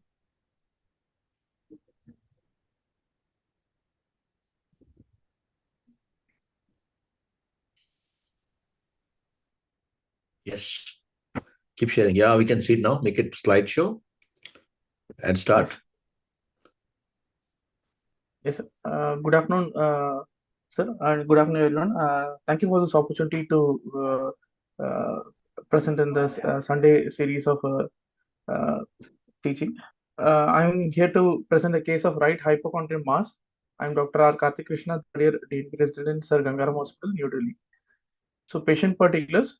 My patient is Mrs. X, 71-year-old lady, Hindu, homemaker, and she is lower middle class as per modified Kuppaswamy scale, and she is a resident of Haryana. Uh, she is ethnicity of Asian Indian. The chief complaints: patient had pain abdomen for past 2 months, and she had noticed an abdominal lump in the right upper abdomen for past 1 month, and she had associated nausea and dyspepsia for past 2 months. She had also had yellowish discoloration of eyes for past 2 weeks, which was noticed by relatives. She had also had history of passing clay-colored stools for past 2 weeks. History of presenting illness. My patient apparently all right 2 months, after which she had complaints of pain abdomen, which was painless initially, and it was incision onset. It was progressive, and after the initial onset of the pain, it was colicky in nature and followed by dull aching continuous in nature for the past 2 weeks. It was localized in the right upper abdomen and it was not radiating, and the pain was aggravated on taking fatty meals and also relieved by over-the-counter medication in the first month of onset. And the abdominal lump, it was incision onset, initially three-finger breadth as mentioned by the patient, and gradually progressive to the current size as with the hand gesture. Jaundice, the yellowish discoloration of the eye in the sclera was as noticed by the relatives for last 2 weeks, and dark yellowish colored urine was noted, and clay colored stools was noted in the same period. Significant weight loss noted in the for around 5 to 6 kgs in last 2 months, which was mentioned as loosening of bangles and wrists by the patient. Patient also had associated dyspepsia and nausea on taking food. Also had loss of appetite. Negative history: patient had no history of fever, diarrhea, blood transfusion, no history of abdominal distension or constipation, no history of melena, no history of hematemesis, hemoptysis, and hematuria, dysuria, no history of repeated antacid consumption, no history suggestive of distant metastasis like breathlessness, chest pain, bone pain, headache, or seizures. Past history: patient is a known case of type 2 diabetes mellitus for past 5 years on OHA. She is not in a known case of coronary artery disease, hypertension, TB, or any chronic illness, and no history of previous hospitalization and surgeries, no history of drug abuse. Family history: she is married. She had two children, two sons, had a normal vaginal delivery, no history of any cancers and other comorbid condition in the recallable family members. Personal history: patient takes mixed diet, gradually had patient had gradually reduced in appetite, Hello. and no. Hello, yes sir. Krishna, I can't hear you. Can you hear me now, sir? Yeah, better. Yes sir. So patient had no history of alcohol or smoking, no exposure to pets or domestic animals. Sleep pattern was disturbed recently. No history of any allergy. Body weight reduced from 60 kg to 54 kg in last 2 months. She had attained menarche in 14 years at menopause 16 years ago, which is 55 years. She had regular cycles and normal flow. So I summarize my history. Mrs. X, 71-year-old lady, resident of Haryana, presented complaints of pain abdomen in the right upper abdomen region with insidious onset for past 2 months, which was painless initially. It is associated with dyspepsia and jaundice. There is a lump in the right upper abdomen, and she had a history of passing clay-colored stools for past 2 weeks with loss of appetite and significant weight loss. She had history of type 2 diabetes mellitus on medications. Based on the history, I suggest provisional diagnosis: right hypochondrial mass, probably malignant lesion of hepatobiliopancreatic system. Very nice history, Karthik. I must compliment you for that.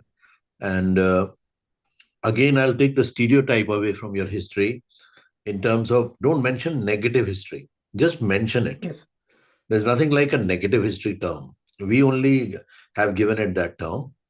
So, yes, sir. if you start from the first slide, I'll just quickly, for the benefit of others, highlight what were the good points that were spoken. First slide, Yes, sir. beautifully brought out. And I don't think I need to add anything here. What is the significance of knowing if she's a Hindu? Nothing much, sir, just for the sake of completion of the Yeah, so presentation, sir. this nothing much should not be done. It is not required really. So some people object to it, especially if you're appearing in international exams. Don't mention their religion. It's not important unless it is paying, like you have, cancer penis where circumcision in Jews and Muslims is important, or in Ashkenazis use where the incidence of breast cancer or other cancers is high. It is not really required. Not that it matters. No people won't even notice. Yes, But since your history is good, so I wanted to add. Next slide. Now this is beautifully done, and actually I don't want to mess it up. Now, when you say pain abdomen of 2 months duration, obviously I'm waiting that you will highlight it and describe it better during your history of presentalist. But this associated features make it relevant. Or some people would like to just put it down as pain abdomen 2 months, lump abdomen, right, 1 month, nausea, dyspepsia 2 months.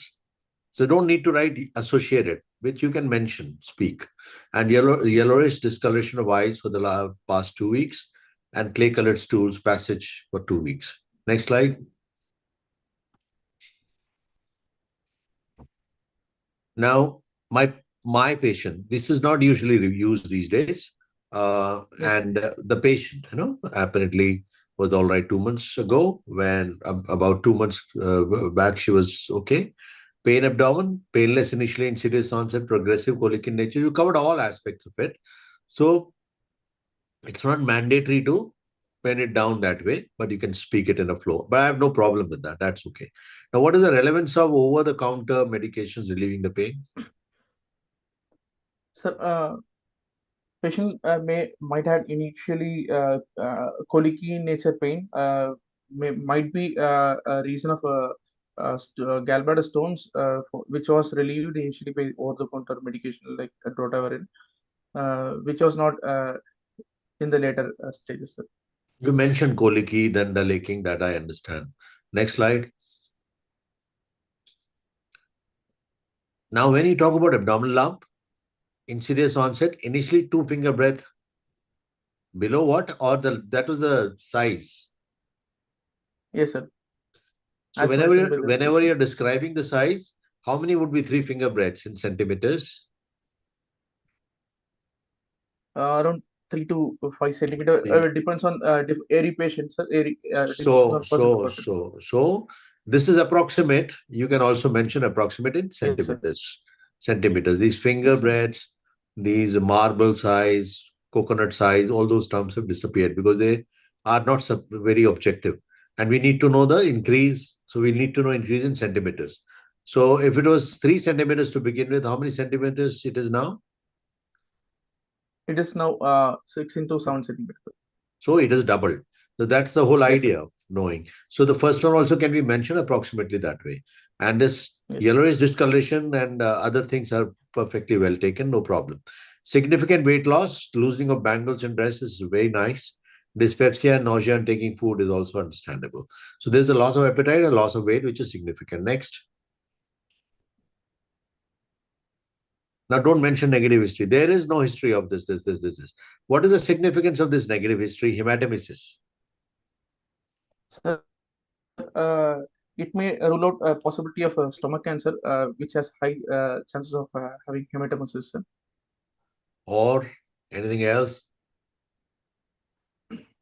Any upper GI problem, right? You can say that Yes. easily. Any upper GI disease.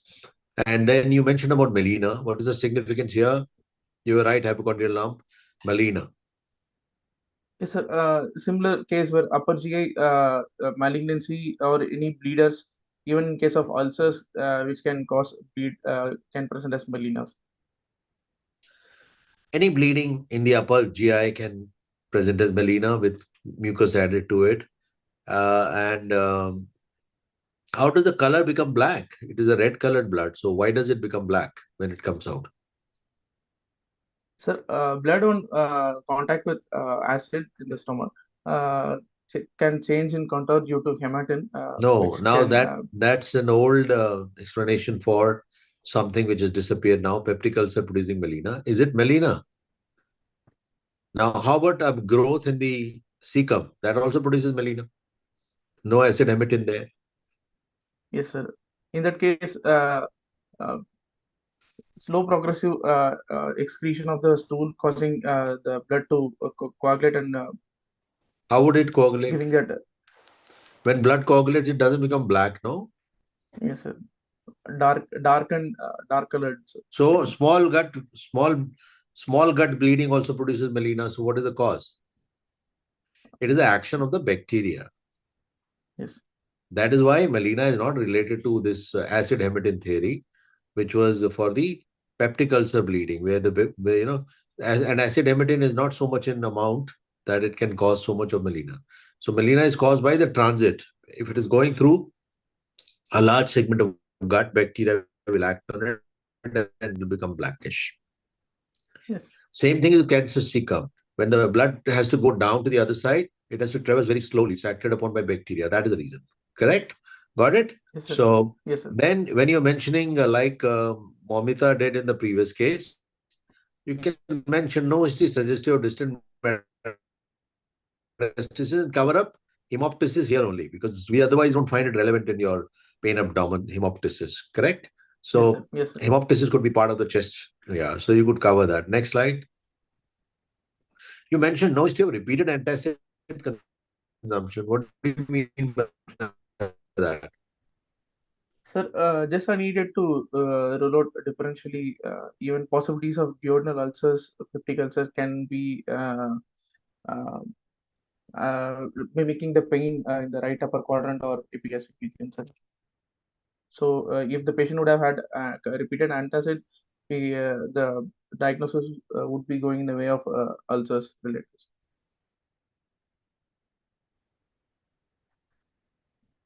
What is new Thank onset you. dyspepsia? I can hear you. What is new Yes, onset sir. dyspepsia? Can you hear me? Yes, sir. I can hear you now, sir. Yeah. What is new onset dyspepsia? Dyspepsia, which was not present previously, after the onset of other symptoms, the symptom of dyspepsia. Sir. Well, the dyspepsia occurring for the first time after the age of 40 is called new onset dyspepsia, and it is taken as a harbinger of cancer stomach. So that's why that's an important history. Okay. Okay. And Yes, sir. you need to take that history rather than mentioning the use of antacid consumption, which I understand you're trying to say what. So no history of new onset dyspepsia, which is a feature of upper GI malignancy, especially stomach. And no history suggestive of distant No. metastasis is fine. Next slide. Next slide. Yes. Now again, past history should not diabetes should not have been here like in the previous case. We'll just mention Yes. you mentioned although she's a known case of diabetes, that is not a past history. And personal history you Yes. mentioned mixed diet, gradually reduced appetite, no history of alcohol, no exposure to pets or domestic animals. Why pets here? Sir, as I am dealing with the patient with right upper abdomen lump, this may rule out the possibilities of hydrated cyst from the liver, sir. Okay, so just answer hydrated, that's okay. And is it common to have Yes. jaundice with that? Not very common, but suppose it is there, then important. No history of Not allergy, yes. body, and significant weight loss is enough for us. Don't keep beating around it, right? So you Yes, sir. can. What is a significant weight loss? Uh, Losing of 10% of the body weight over a period of 6 months, sir. If it is 15%, It is still significant, sir. So more than 10%, no? Yes, sir. It's not only 10%. 10 or more than 10% of weight loss is Yes, sir. significantly important. And menarche and other things are fine. Now we have to make out Yes, sir. whether it is pre-hepatic, hepatic, or post-hepatic. So to put down prodromal symptoms in your negative history is very important for us and mention them as Okay, such. And to mention about blood transfusions in the past is important for us. Previous surgery is important for us. Suppose a patient gives you a previous surgery of history of surgery for gallbladder or sir. cholelithiasis. Yes, So sir. how would it add to the risk? What cancers are increased? Post Sir, cholecystectomy. sir, post cholecystectomy. No, I couldn't recall, sir. No problem. Bile is considered carcinogenic for colon and rectum. So colonic cancers increase. So this history becomes important. The other thing is that patient has right hypochondrial lump, and if she had undergone surgery for gallbladder sometime back, you can still link it to maybe that was malignancy or it got missed or there are nodes that have appeared or liver is enlarged because of that. So those can be important. Next slide. Yes, That's your summary. And there's no point giving your provisional diagnosis. Let the examiner ask you. So what do you think now? And you okay. have very beautifully put it. It's a right hypochondrial mass, likely to be malignant, involving hepatobiliary pancreatic system. That is okay. Okay, you're suspecting it. Yes, sir. Right. And we can move to examinations now. Yes.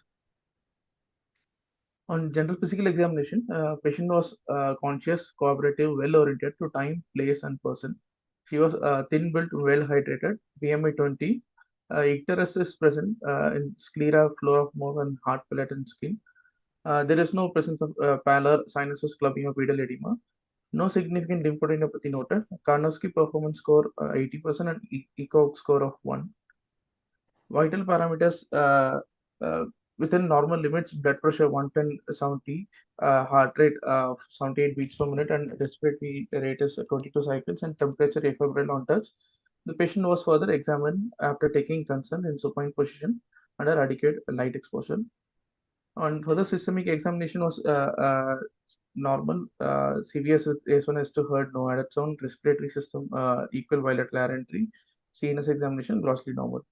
Further, an abdominal examination, starting the inspection, the shape is non-distended, umbilicus central and inverted, all quadrants moving proportionately with respiration, flanks not full, no dilated veins, scars, or sinuses noted, no visible peristalsis or pulsation noted, fullness in the right hypochondrium present, hernia sites normal, back normal.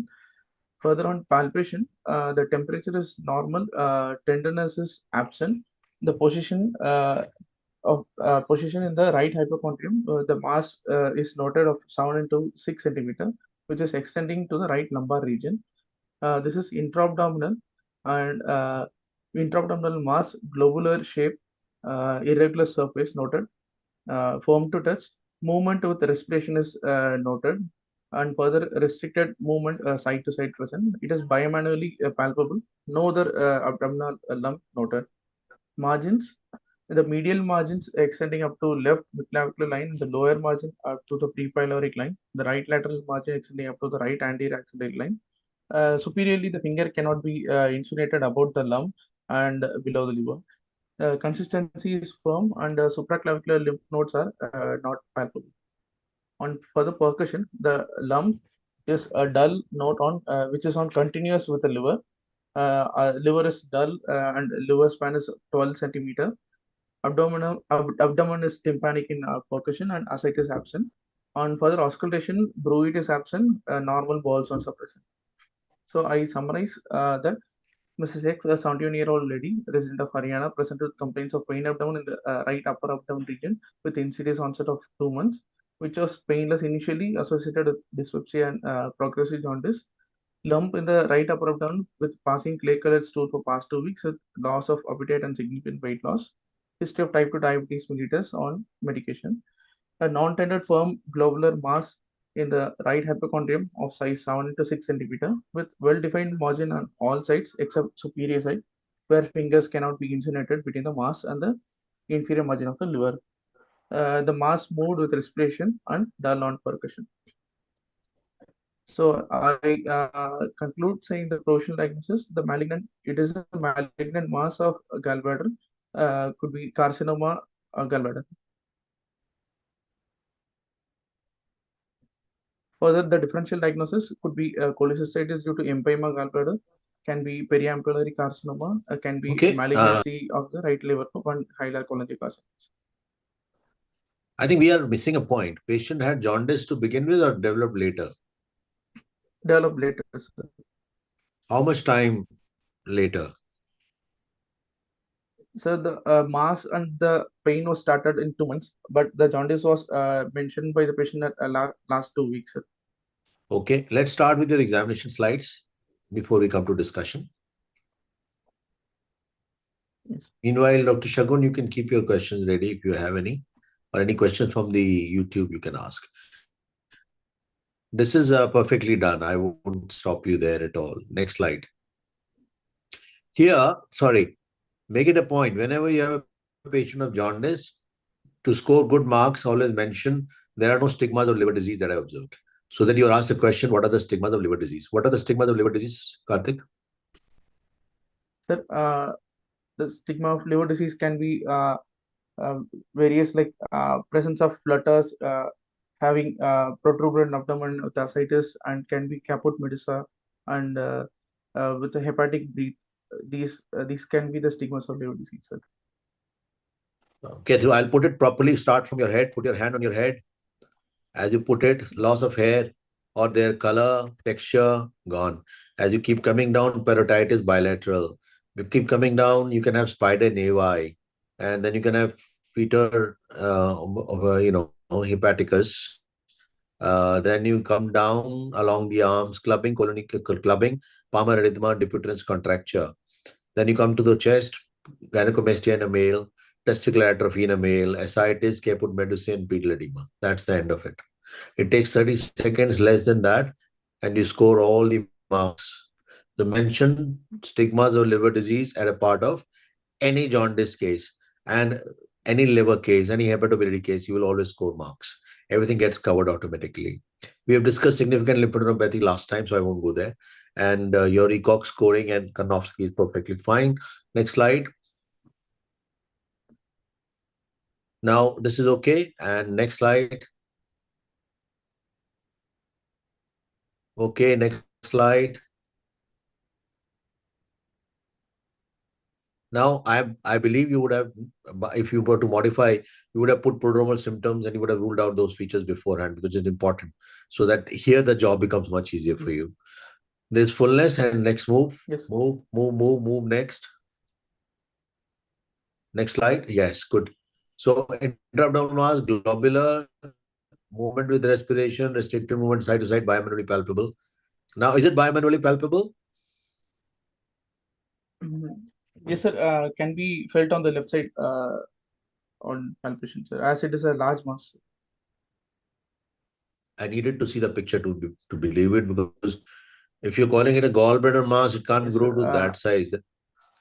It can't be Yes, sir. Pardon me, I digitally. couldn't provide a picture, sir. Sorry. Yeah, so usually avoid that. Bimanual palpation is a term used for lower lumps. They're predominantly lumbar. Okay. Although your lump would also go into slight bit of lumbar position, but then it has to be palpable posteriorly also for you to ascertain that it's bimanually palpable. Next slide. Next. Yeah. Now, instead of all this, you could have said gallbladder is palpable. I did that last time also. Gallbladder is Yes. palpable. Its surface is nodular. It's hard in consistency. It cannot be appreciated individually. Medial margin. Or if the gallbladder it's not feeling like a gallbladder, then it's a mass. That is also okay for me. And you mentioned fingers cannot be insinuated, so it's continuous with liver. And you would ascertain that by continuity with the liver dullness. And you will mention about Yes. the liver span, which we discussed last time also. And the entire liver span was how much? How much was the liver span, It Karthik? was 12 centimeters, sir. Yeah. So, and this you don't need to separate, right? Here, what is important for me in percussion is that dull note is continuous with liver, and the liver span is 12 centimeters. In one breath, it can be done. And you don't say ascites is absent. There is no free fluid. And there's nothing like No. absent or present. The bowel sounds are normal and there's no bruit heard. Digital rectal examination, now no melena, fecal staining, no clay-colored stools, as you were mentioning. What is the color of the stools? You're saying normal here, but your history is there is clay-colored stools off Clay and on, color. right? So you Yes. better be Yes, sir. careful about it. Patient may give you that history, and you're mentioning it is fecal color is normal. Basically, on Yes. DRE, is that all you look for? We also look for prostate or any other mass being filled, sir. No, you look for any primary in the rectum. You look for any bloomer shelf. You look for any any prostate, etc. in a male, not in a female. And when you Yes, bring sir. your finger out, you need to look at the color of the stools, any active bleeding. Yes. And for same thing is examination of the through the vagina. Next slide. That's your Yes. Yes. summary, which you could have easily, I mean, summed up by saying the lump in the right hypochondrium is extending into the right lumbar region, and it is 7 into 6 centimeter only. So I don't expect it to be biominimally palpable. So don't unnecessarily commit it. You'll get into trouble, and you're making it into a gallbladder lump. Why do you think it's a gallbladder lump? Next slide. Next slide, please.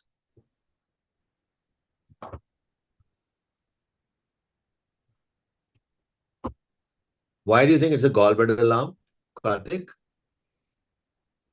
Sir, as I suggest, the presence of mass in the right upper abdomen and which is continuation with the liver, and so I with the associated jaundice. So I think more of gallbladder more than any other organ in the region, sir. So one is a location, but more than that, you should answer by saying points in history and points on examination.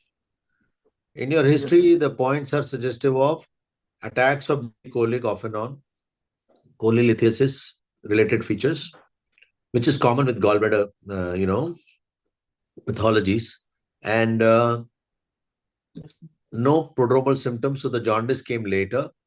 Patient had lump first, jaundice later. And thirdly, you would think of some yes, consequence of gallbladder, gallbladder related problem. And since there was pain, so gallstones can be a factor, which you're trying to highlight by saying it here. And on examination, you have a lump in the location that you mentioned, and it cannot be very clearly defined. How is it different from a normally palpable gallbladder? It will not retain its shape, size, and its surface. It becomes harder in consistency. It presents more as a mass, which you mentioned. Malignant mass from carcinoma from gallbladder. That is what you mentioned. So mass doesn't retain the shape of a typical gallbladder. That is how empyema gets ruled out, and you think in terms of malignancy only. The differential of a malignant condition cannot be a benign condition unless it is very closely resembling. So your differentials would be closer to yes, malignant condition. So I understand why you didn't want to say periampullary, because the gallbladder is not retaining its shape and the jaundice came later. In periampullary, the jaundice is early. But yes, malignancy can be arising from the gallbladder or from the liver. And also, the hilar cholangiocarcinoma would have both lobes of the liver enlarged. So first of all, you have to make clear in your mind, is it gallbladder or it's a part of the liver? How do you know it's not a part of the liver? sir. Uh, presence of You can colicky stop symptoms, share. as mentioned. You can stop sharing your screen so that your audio becomes better. Mm, yes, You can keep speaking and stop sharing. That's okay. yes, sir. Yeah, Yes, stop. that's better. Now you can answer. Based on history as given by the patient, the colicky nature of the pain initially given, more suggestive of gallbladder more than liver, sir. Any other? Um, I couldn't recall, sir. No, but how do you approach it? Like this patient has a malignancy or a benign condition? Most probably a malignant condition, sir, based on significant weight loss, anorexia. Sir. History and examination are suggestive of a malignant condition. You're right. So we'll think of Yes, a sir. malignancy only, which involves the right hypochondrium. Correct? That's what you're saying. Yes, sir. So we have possibilities like it can be gallbladder or it can be liver. Yes. And it's continuous with liver. So you would go by history. It will support you. And it was discussed last time also. There is a retrograde spray. The cause of jaundice in carcinoma gallbladder is porta hepatis lymph nodes that block it. And that happens due to retrograde flow of lymphatics. So it first goes down to the, along the vessels and comes up to supply the porta. So porta is, unless directly involved, the jaundice is late. Here the jaundice is late. And Yes. it's common in this part of the world. In this part of the country also, carcinoma gallbladder is very common. So you're putting that as a differential number one. Second could be something arising from the liver. Since you're finding it's continuous with liver only, but there's nothing to support it or suggest it. Patient didn't have jaundice to begin with. And I have to look for a Yes. primary elsewhere to explain this metastasis to the liver or something arising from the liver. So to Yes. exclude something arising from the liver, it can be possibilities of a primary tumor of liver or metastasis to the liver. For a primary tumor, you need to look into the history of, previous hepatitis or both lobes getting involved and kind of pattern of the history, the pattern of the patient, the age group, all those factors come in. For metastasis, you need to have a primary site also. You must have something from where the carcinoma is speaking through the liver. So that also is difficult to explain. And then on examination, you will have if there is a periampullary cancer, what is the shape of gallbladder? Normal globular, because it is not involved. It's just the congested gallbladder. Bile is filling it, so it balloons out. But if the gallbladder Yes. itself is diseased, then it will have the primary pathology is in the form of it's like a mass, and the common site being fundus, jaundice is late. So that's how you address it. So there's no point putting unnecessary differentials which are not going to make an impact. Now we can proceed to any questions. How do you proceed now? We can keep asking. Yes, sir. I will be doing further investigation to support my diagnosis. Confirm your Initially, diagnosis, support your diagnosis, and treat. Okay. yes, sir. Yeah. So, preliminary blood investigation, CBC, RFT, and LFT would be done. I would be seeing deranged liver function test. Further, I will be doing ultrasound screening to confirm the origin of the mass, which is from gallbladder. I will see the is there any presence of irregular thickened lesion in the gallbladder, sir. And further, I will do the CECT, contrast CT, which could be triple phase, to further note the presence of extent of the mass and the node status also. So if I could note the presence of distant nodes being positive, I would also suggest further going for a PET CT to confirm the presence of any other distant metastasis. I'll I'll ask you only when you stop. You finished? Further, So right. yes, sir. I can add, sir. Carry on. Yes, Yeah, sir. please. If the distant metastasis was diagnosed, then further I could suggest doing an endoscopic ultrasound and fine needle biopsy of the node to confirm the pathologically confirm the diagnosis and treat further, sir. All right. Don't get confused. We'll approach by doing investigations to confirm our diagnosis, to support our diagnosis, to stage the disease, and to treat the patient. To confirm my diagnosis, I would not like to do a blood test, which you'll do anyway. I'll do an ultrasound of the abdomen to know the organ of origin. If it is gallbladder or not.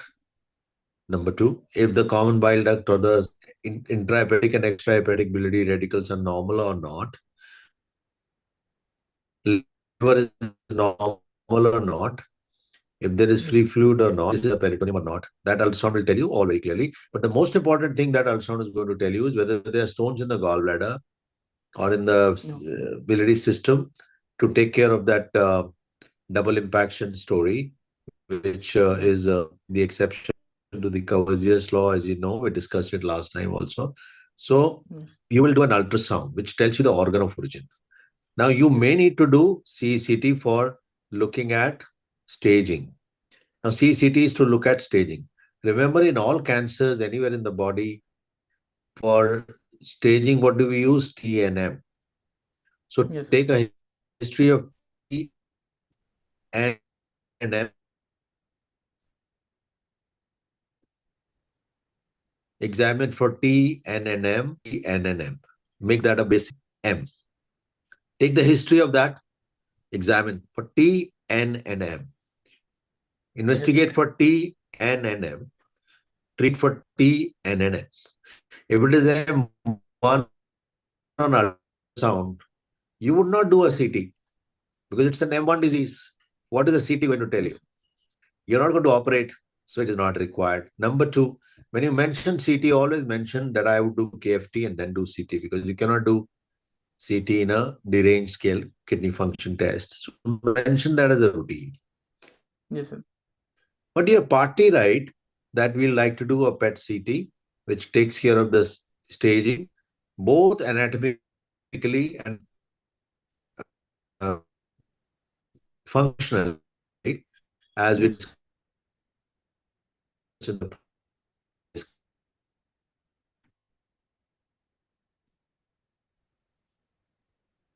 Karthik, Sir, yes, sir. I couldn't hear you, sir. your screen has frozen, so can you hear me? Yeah, I can hear you now, sir. Karthik, Yes, sir. I can hear you now. now I asked you something. We discussed that jaundice is late because Yes, one, the tumor arises mostly from fundus, and two is the retrograde flow of lymph. And this patient has jaundice, so it's an early disease or a late disease? The answer is it's a late disease. late. So is it going to be resectable? It is not. So is it necessary and mandatory to get a CT done in this case? We don't know. We'll find out on ultrasound. Clear? Yes, If the jaundice is yes, caused by the nodes at the porta hepatis, or the patient has got carcinoma gallbladder, then this is not a stage when you're trying to do too much. You're going to basically palliate. So it is not mandatory that you must mention that laundry list of investigations in all the cases. Right? okay. Yes, sir. So keep simple things simple, don't complicate them. It rules out all your differentials also. By Yes, ultrasound only, you can find so much of information. Am I okay? Now, you yes, sir. do, if you are doing a CT and suppose it was a resectable case, then it's a different story. You'll do a triple phase CT to know about the status of liver, the portal vein, and look for the resectability. But with jaundice, it doesn't remain a resectable disease unless the jaundice is caused by direct infiltration of the common bile duct or common hepatic duct, which can be resected. But if it is due to porta nodes, then it's already considered to be a systemic disease. If there is ascites, it's a systemic disease. So we can then do a FNAC directly also without complicating with endoscopic ultrasound. Endoscopic ultrasound is required when we don't want to do. Why don't you want to do a FNAC in a patient with carcinoma gallbladder? Sir, if we are planning to palliate with further chemotherapy, we can go with endoscopic ultrasound FNB, No, and based on the report. Karthik, you didn't hear the question. Under normal circumstances, we do not do transabdominal FNAC in patients with carcinoma gallbladder. Why? Yes, sir. Because the carcinoma gallbladder can cause seeding and the biopsy fracture, so it is avoided. Don't do it because we don't want to convert a resectonium. You're going to cause seeding, and that can change your stage. So you don't want to upstage by doing it. Yes, sir. You only do it in cases where you're not going to be resecting it, where surgery is not your option. Okay? And this story Yes, about endoscopic ultrasound guided FNA is done in those cases which are resectable so that you don't go through the peritoneum. Because going through the peritoneum can make it into a metastatic disease. yes. So we want to avoid that. Clear? Yes, sir. Now, in your patient, what is the treatment? Slight delay. Yes, How sir. will you manage him? Sir, I suggest that this patient is having metastatic disease, so I will palliate him, sir, with chemotherapy. I would prefer giving chemotherapy cycles of gemcitabine and chemo agent containing platinum like paclitaxel. So,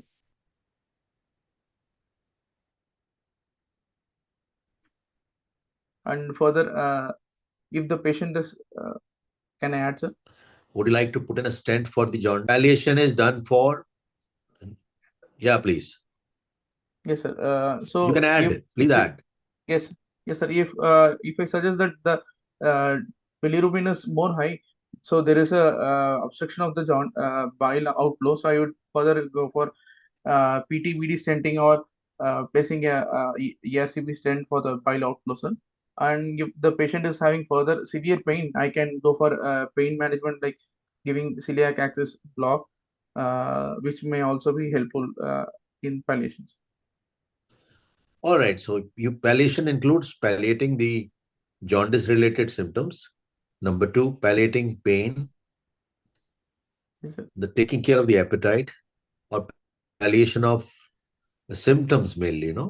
And you Yes, can stent a patient because palliation of jaundice would take care of the icterus that might happen, or even the chemotherapy patient cannot be given unless you bring the bilirubin to a particular level. And it's a very toxic chemotherapy, so you need to discuss it in the MDT regarding the fitness of the patient to receive that kind of a chemotherapy. And finally, we get down to managing by using pain management in the form of celiac plexus block or general management of pain, nutrition, and icterus related symptoms. That is palliation. When patients should be getting adequate fluids. Gradually, they tend to develop gastric outlet obstruction due to involvement of duodenum. Then they tend to have nutrition related, pain related issues, which you need to take care of. Now, that I think is yes, perfectly done. If it was resectable, what would you do? sir. I would see on the resectability based on the involvement of the nearby organs. If it is involving the liver, I can do radical cholecystectomy with the resection of liver up to 2 to 4 centimeter. And if it is involvement of cystic duct, I would be planning to extend my resection up to CBD and further go with hepatic jejunostomy if required, sir.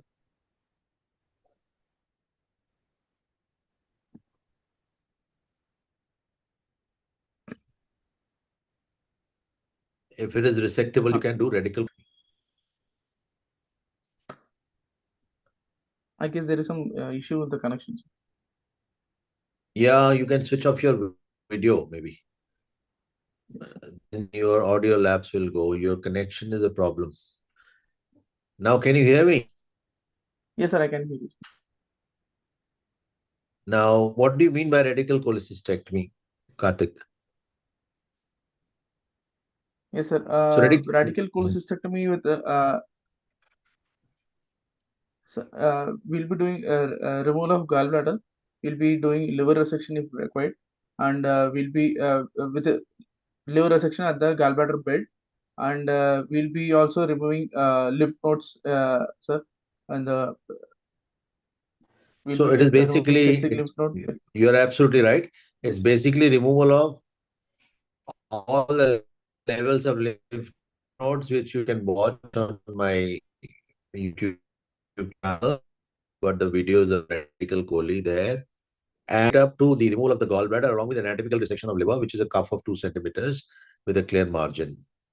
And some people send a cystic duct for frozen. To, if it is positive, then we remove the common bile duct also, and we do hepatojejunostomy rather than Yes, sir. leaving the common bile duct intact. So totally depends how close the growth is to the cysto Here it's more about the lymph node dissection, ABC and the portal nodes, then the arterial nodes and the vena cava nodes and all.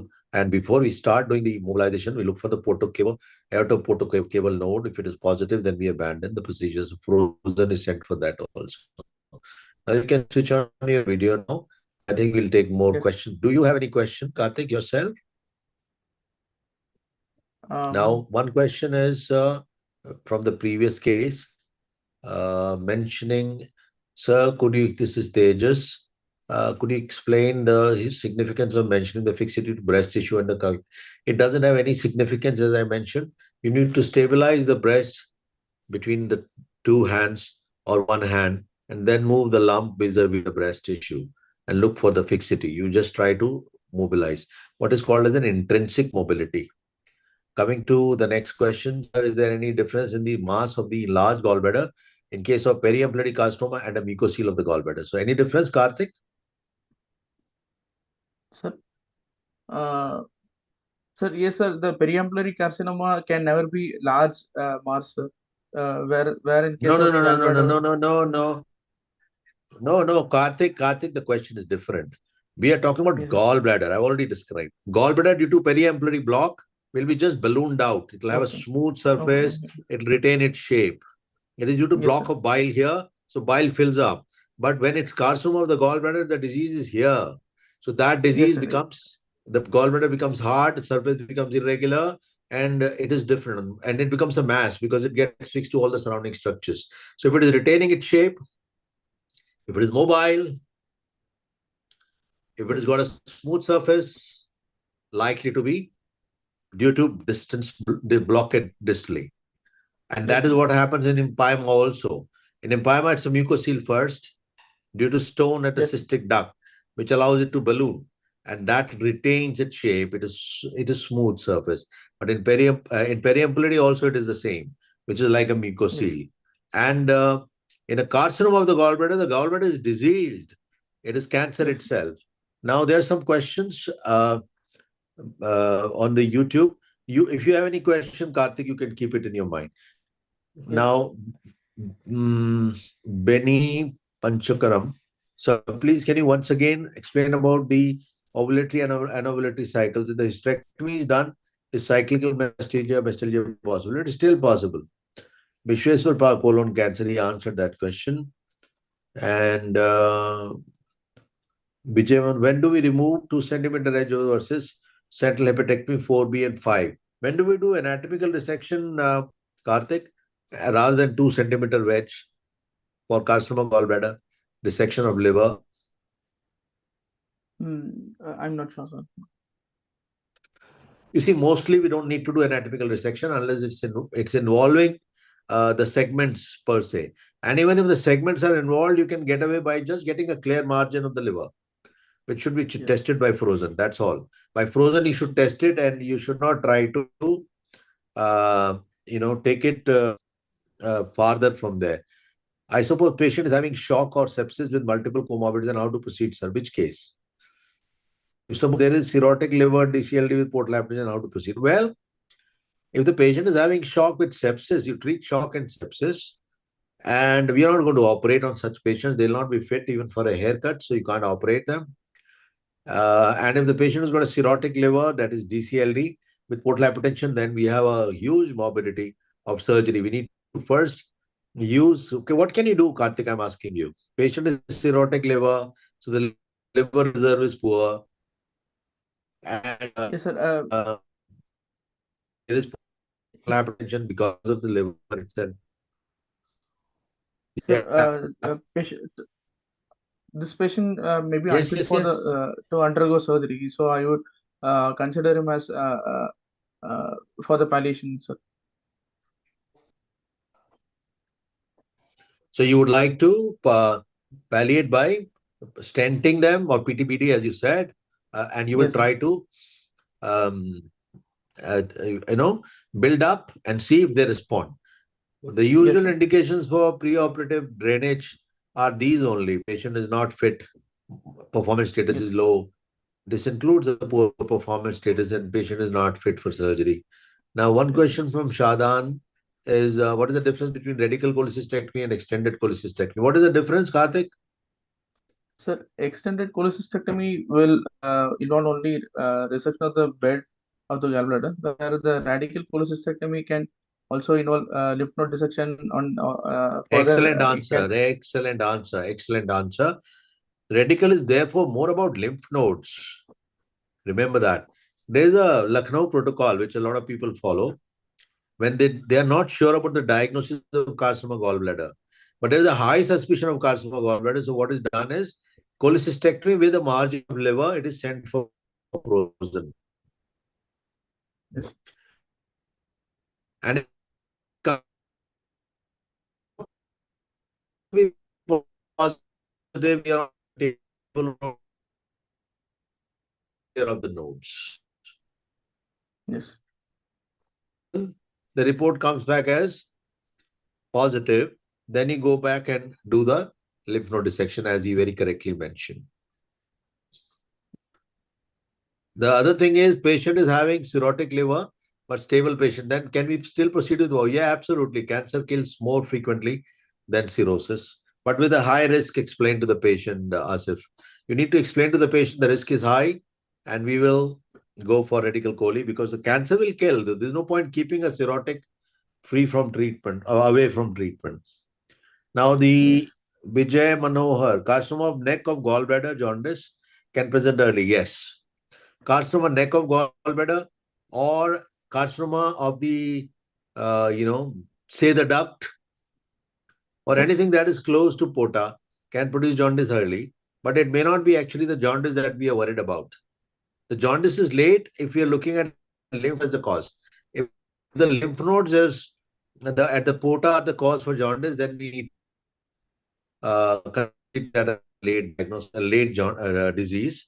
But if it is direct involvement or infiltration by a carcinoma which is at the neck of the gallbladder, involvement of the porta hepatis, that is then jaundice can present early. That's a good question, and I hope that answer is done. Any other questions before we close? Karthik, you made a very good presentation. Considering you did for the first time here, you should do it more often. Your presentation is going to be excellent by the time you appear, and you still got Thank you, sir. a lot of time to go forward. But do understand certain nuances of each presentation, and this you will learn more by watching what others do.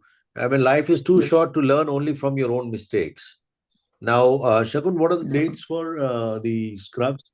Just 24th, 5th, and 6th. Shared on the groups.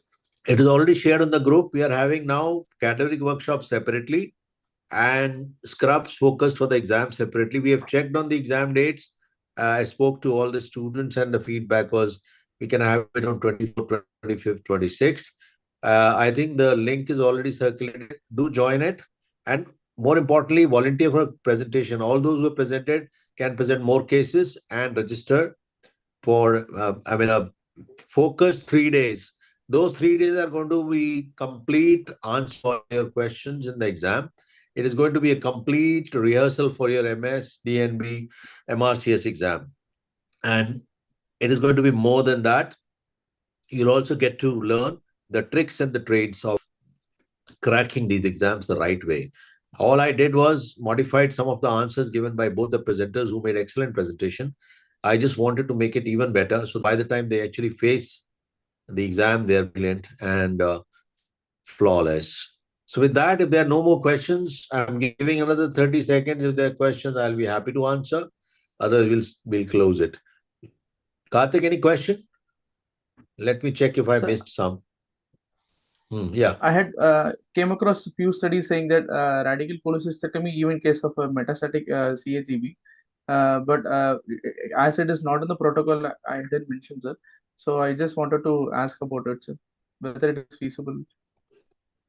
Metastatic gallbladder, radical cholecystectomy, there is no advantage. They are talking Yes, sir. of doing radical chole even in the presence of joint, provided it is a duct involvement. So suppose the right hepatic duct is involved and the confluence is involved, but you can get margin by mobilizing the left duct and going to the third segment. You can then do a hepatocytostomy at a high level. So there it is possible to go for it.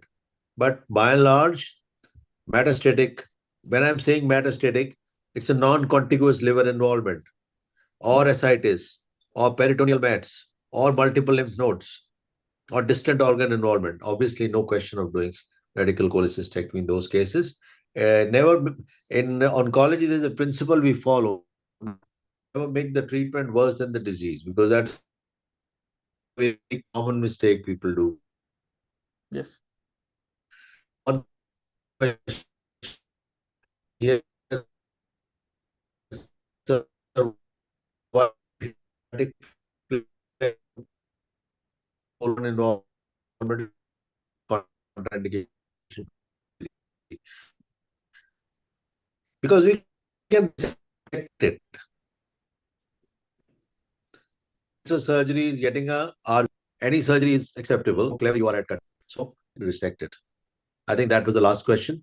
With that, we'll close it. Thank you all very much for joining. Thank you, Shagun, for making it happen. He's the coordinator for Scrubs for Gurukul, and he's the one who is going to be, you need to be writing to for the cases, not only for the next Sunday presentation, but also for the Scrubs. And Scrubs, like every year, is a very sought after course, and we won't let it go without notice this time also. You should all join. And it has been, we don't get enough time to do the due publicity, which I think is the order of the day. We just let you know. We basically have always been thriving on teaching and academics more than anything else. And those who are interested in the academic workshop, it's in February. It's only one day circulating. So if there are any more questions, we will be happy to take it even later on. Thank you, Karthik. Thank you, Momita. You both made a Thank you so wonderful much, sir. presentation, and we can now close it. Thank you. Thank you. Thank you all. Thank you, sir. Thank Thank you. you. Thank you so much, sir.